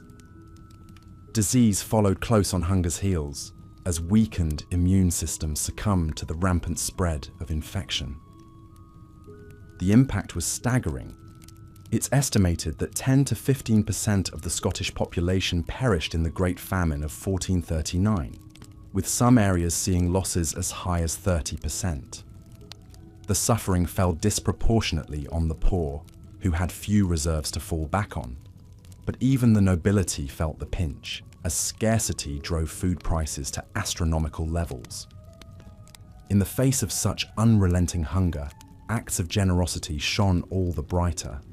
Chronicles tell of the Bishop of Dunblane opening the doors of his palace to feed the starving, of abbeys and monasteries becoming refuges for the destitute. These tales became enshrined in folklore as a reminder of the power of communal solidarity in the face of winter's cruelty. For commoner and noble alike in medieval Scotland, winter was a time of enforced austerity when the spectre of hunger was never far from the door. The cold months brought a grim calculus: how best to stretch meagre provisions to sustain life until spring's blessed arrival. It was a reckoning that none could escape, a stark reminder of the fine line between feast and famine, life and death in a Scottish winter. Through the flickering light of the great hall's fire, the faces of the assembled revellers glowed with the warm flush of good cheer. The scent of roasted meats and spiced wine filled the air, the swell of music and laughter rising to the rafters. For this one night at least, the bitter cold and gnawing hunger of a Scottish winter could be forgotten. The occasion was the Feast of Epiphany, or Twelfth Night, the traditional end of the Christmas season. For the noble household hosting the festivities, it was a chance to display their wealth and largesse, to provide a moment of respite and revelry in the dead of winter. No expense had been spared for the feast. The long trestle tables groaned under the weight of the victuals. Succulent roast venison, savoury meat pies, rich puddings studded with dried fruit and nuts. For the assembled guests, it was a bounty beyond imagining, a stark contrast to the dreary winter fare that was their usual lot. As the night wore on and the wine flowed, the great hall became a riot of colour and sound. Minstrels played spirited tunes on pipes and fiddles, while ladies and gentlemen danced intricate reels. Jesters and acrobats performed feats of daring, drawing gasps and cheers from the crowd. For a few precious hours, the cares of winter were banished, replaced by the glow of good company and cheer. But even amidst the revelry, reminders of winter's cruelty lurked. The great fire threw shadows on the walls, dancing like spectres in the flickering light. Beyond the hall's thick walls, the wind howled its mournful tune, the cold seeping in through cracks and crevices. And for the serving staff and peasants in attendance, the feast was a bittersweet reminder of the privations they faced. While the nobility dined on the finest delicacies, Their own bellies grumbled with hunger. The warmth of the great hall was a fleeting pleasure, soon to be replaced by the biting chill of their own humble abodes. Yet for this one night, such distinctions were forgotten, or at least set aside. The Feast of Epiphany was a time for all to come together, to share in the warmth of community and the joy of abundance, however fleeting. In the face of winter's long darkness, such moments of light were all the more precious. As the last notes of music faded away and the final embers guttered in the great hearth, the revelers bundled themselves against the cold and set out into the frosty night. The glow of the feast would sustain them through the long winter weeks to come, a memory of warmth and plenty to be cherished and savoured. For the nobles and peasants alike, the Feast of Epiphany served as a reminder that even in the depths of winter, joy and celebration could still flourish. The warmth of good food and good company could, for a time, chase away the chill and the darkness. In a Scottish winter, such moments were rare and all the more precious for it.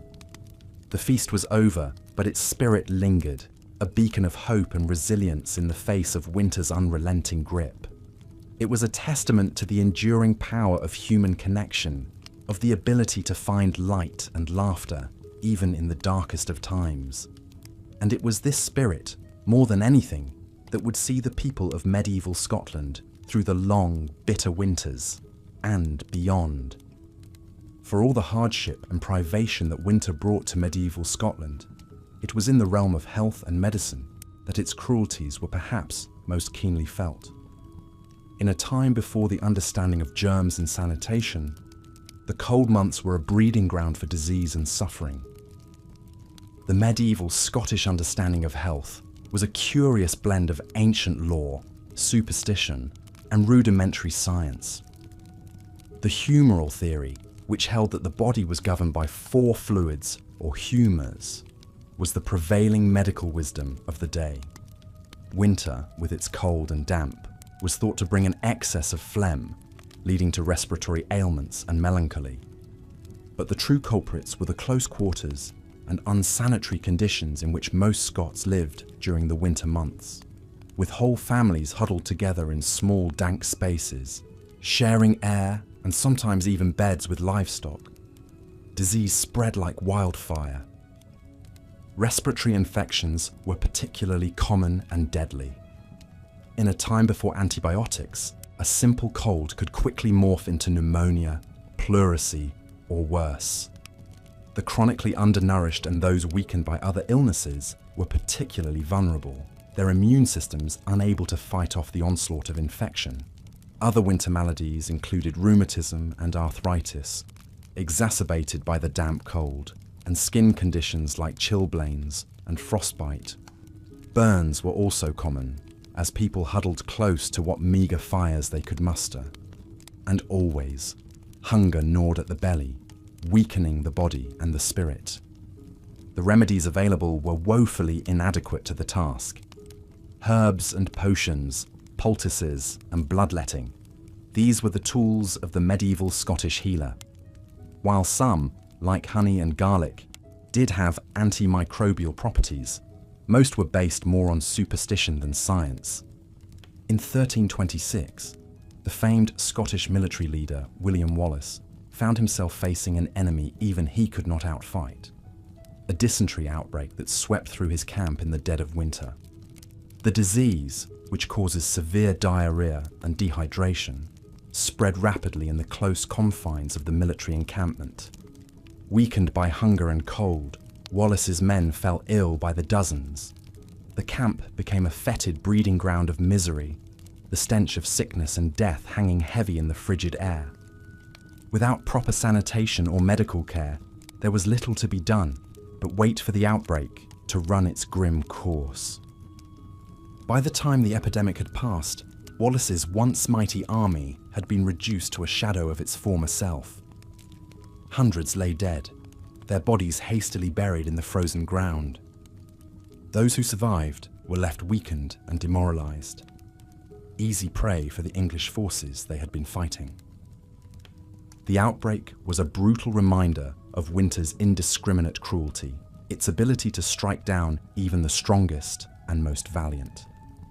In a time before modern medicine, such epidemics were all too common, their toll measured in lives lost and futures forever altered.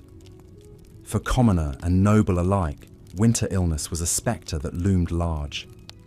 It was a time of dread and uncertainty when even a minor ailment could quickly turn deadly. The home remedies and superstitions that passed for medicine were small comfort in the face of such pervasive suffering. Yet even in the depths of winter sickness, there were glimmers of hope and humanity. Neighbours cared for neighbours, sharing what meagre food and warmth they had. Monks and nuns tended to the sick and dying, offering what comfort they could. In the face of winter's bleak realities, such acts of compassion shone all the brighter. It was this spirit of resilience and solidarity that saw the people of medieval Scotland through the worst of winter's ravages. In a time of unrelenting hardship, they found strength.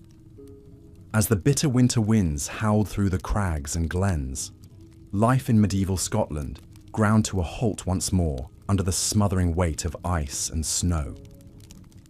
In an age before modern comforts and conveniences, the cold months meant a constant battle for survival, as much against the unforgiving elements as against hunger, illness and despair.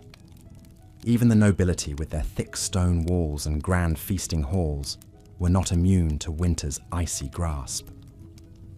The story of King James I's brush with death during the winter of 1424 is a chilling reminder of just how precarious life could be, even for those born to privilege and power.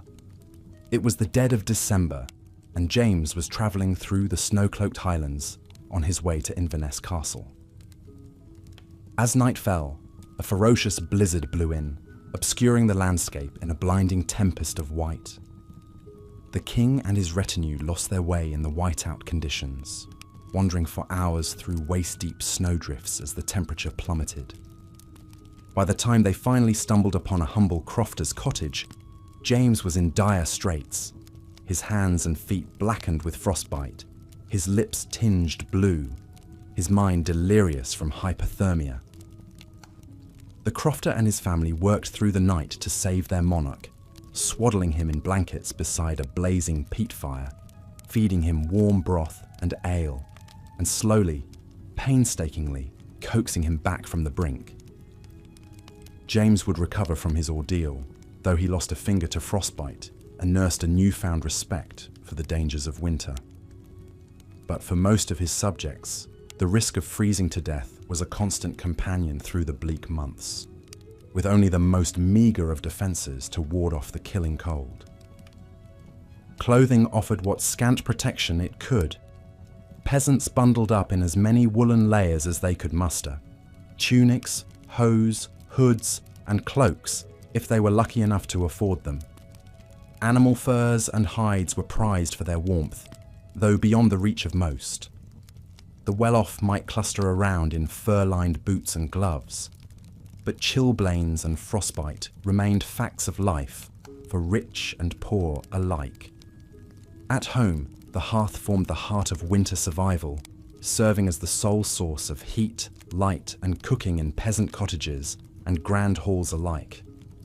From its embers radiated what meagre warmth could be mustered against the clawing cold. Families would huddle as close to the fire as they could, sleeping together for shared body heat, sometimes even bringing in livestock to add to the warmth. Hot stones, heated in the ashes and wrapped in cloth, would be tucked into beds as a kind of primitive hot water bottle. Even still, frost would creep across the interior walls and rime the rushes strewn across the floors. Breath misted in the frigid air indoors as well as out. With the larders of summer and autumn exhausted, food became scarce as winter tightened its grip. Anything that could be was salted, dried or smoked in preparation. Meats, fish, vegetables, fruits. But supplies inevitably dwindled as the months wore on and the snows remained. Grains like oats and barley, milled and stretched into porridges and breads, formed the bulk of winter sustenance for most, augmented by whatever shriveled produce and preserved stocks remained. For many, each meal was a gamble between staving off starvation and depleting precious stores too soon, with no guarantee that spring would arrive in time to replenish them. The spectre of famine was never far, prowling at the edges of winter like a wolf at the door. The cruel winter of 1439 brought such desperate hunger that it was said some resorted to eating the dead, a macabre illustration of the lengths to which people would go when pushed to the harrowing brink between life and death. Scarcity took its toll, not just in empty bellies, but in vulnerability to disease as well. Malnutrition left the poor especially prone to illnesses like pneumonia, bronchitis, rheumatic fever, and the flux, all the more deadly in an age before antibiotics and modern medical care. The winter dysentery epidemic that scythed through William Wallace's army in 1304, killing hundreds, was a tragically common occurrence. With so many huddled together in damp, unsanitary conditions, disease could spread like wildfire, the very closeness necessary to fend off the cold now an ally to contagion. It's estimated that respiratory infections alone may have accounted for up to a third of winter deaths. Even if one managed to avoid fatal illness, winter's other dangers were legion. Frostbite could lead to lost fingers and toes or turn gangrenous. Smoke from constantly burning fires blackened lungs and stung eyes. The very old and very young were most at risk, but none were truly safe from winter's icy scythe. Childbirth in the cold months was an especially perilous endeavour in an age of primitive obstetrics. Infant mortality would often double or even triple compared to summer rates, as fragile newborn lives were snuffed out by frigid temperatures, illness, and a lack of proper nutrition for nursing mothers. For those who did survive winter's cruel gauntlet, the experience left its mark, both physically and psychologically. Archaeological examination of medieval Scottish remains reveals spines bent by hunching against the cold, joints gnarled by frostbite and arthritis, and lungs scarred by pneumonia and smoke. The effects of malnutrition can be read in the bones as well, with growth stunting, rickets, and other signs of deficiency. Surviving winter was an ordeal that bred a certain grim hardiness in the Scots, a stubborn fortitude against adversity that would come to define the national character, when the American poet Ralph Waldo Emerson later wrote that the Scots are the indomitableness of human beings against weather. He was paying backhanded homage to the tenacity required to endure the unyielding torment of those medieval winters, year after year, generation after generation. But endure they did, with a stubborn resolve born of necessity and sheer force of will. Winter was weathered with a certain fatalistic stoicism, an acceptance that the cold months were simply a cruel fact of life that had to be borne, like the changing of the seasons or the turning of the tides. That's not to say there weren't bright spots in the bleakness, flashes of light and levity amidst the privation and pain. The great winter festivals of Christmas and Hogmanay offered brief respite from the cold, occasions for feasting, carousing, and companionship that helped to fortify the spirit against the trials to come. Huddled together around smoky peat fires, warmed by whiskey and fellowship, the Scots would swap stories and songs, spinning tales of summer's promised return. Poets like Robert Henryson, in verses like The Winter Ballad, gave voice to the stubborn optimism that spring would one day conquer winter's icy tyranny. And thus bides winter with his frosty beard, till once again the spring her flowers has reared, and banished all the cold with her fair face. Even in the depths of winter's barrenness then, hope persisted, a small, faint thing, perhaps, but unquenchable still. Life went on, as it always had, and always would, in a hard-bitten cycle of resilience and dogged survival, and slowly but surely, the thaw would come. The first snowdrops would peek tentatively through the frost, heralding the longed-for return of gentler days. Icicles would drip from the eaves, and the land would soften and green beneath the strengthening sun. Winter, at long last, would loosen its white-knuckled grip, and the hardy Scots would emerge from their smoky hovels to take up plough and pasture once more. They would count their losses, bury their dead, and begin the grim work of rebuilding, in stoic certainty that winter would return again to ravage and reap. But for a precious few short months at least, some small measure of ease could be reclaimed. So as we close our eyes tonight, let us spare a moment to marvel at the tenacity of those Scots of old, who endured through centuries of merciless winters, with little more than grit and grim humour to sustain them. Theirs is a story of the very essence of the human will to survive in the face of the cruelest odds. And perhaps, as we drift off into the warm, safe comfort of our modern beds, we can allow ourselves a moment of gratitude as well. Gratitude for the countless small luxuries of heat and food and health that we so often take for granted.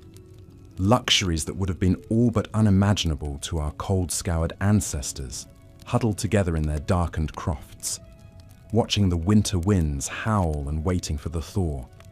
Thank you so much for watching. I truly hope this has given you a new appreciation for the incredible resilience of the human spirit, as embodied by the story of those long ago Scottish winters. If this kind of soothing historical storytelling helps you relax and drift off to sleep, please do consider liking this video and subscribing to the channel. I'm always so grateful for your support. Good night and sweet dreams.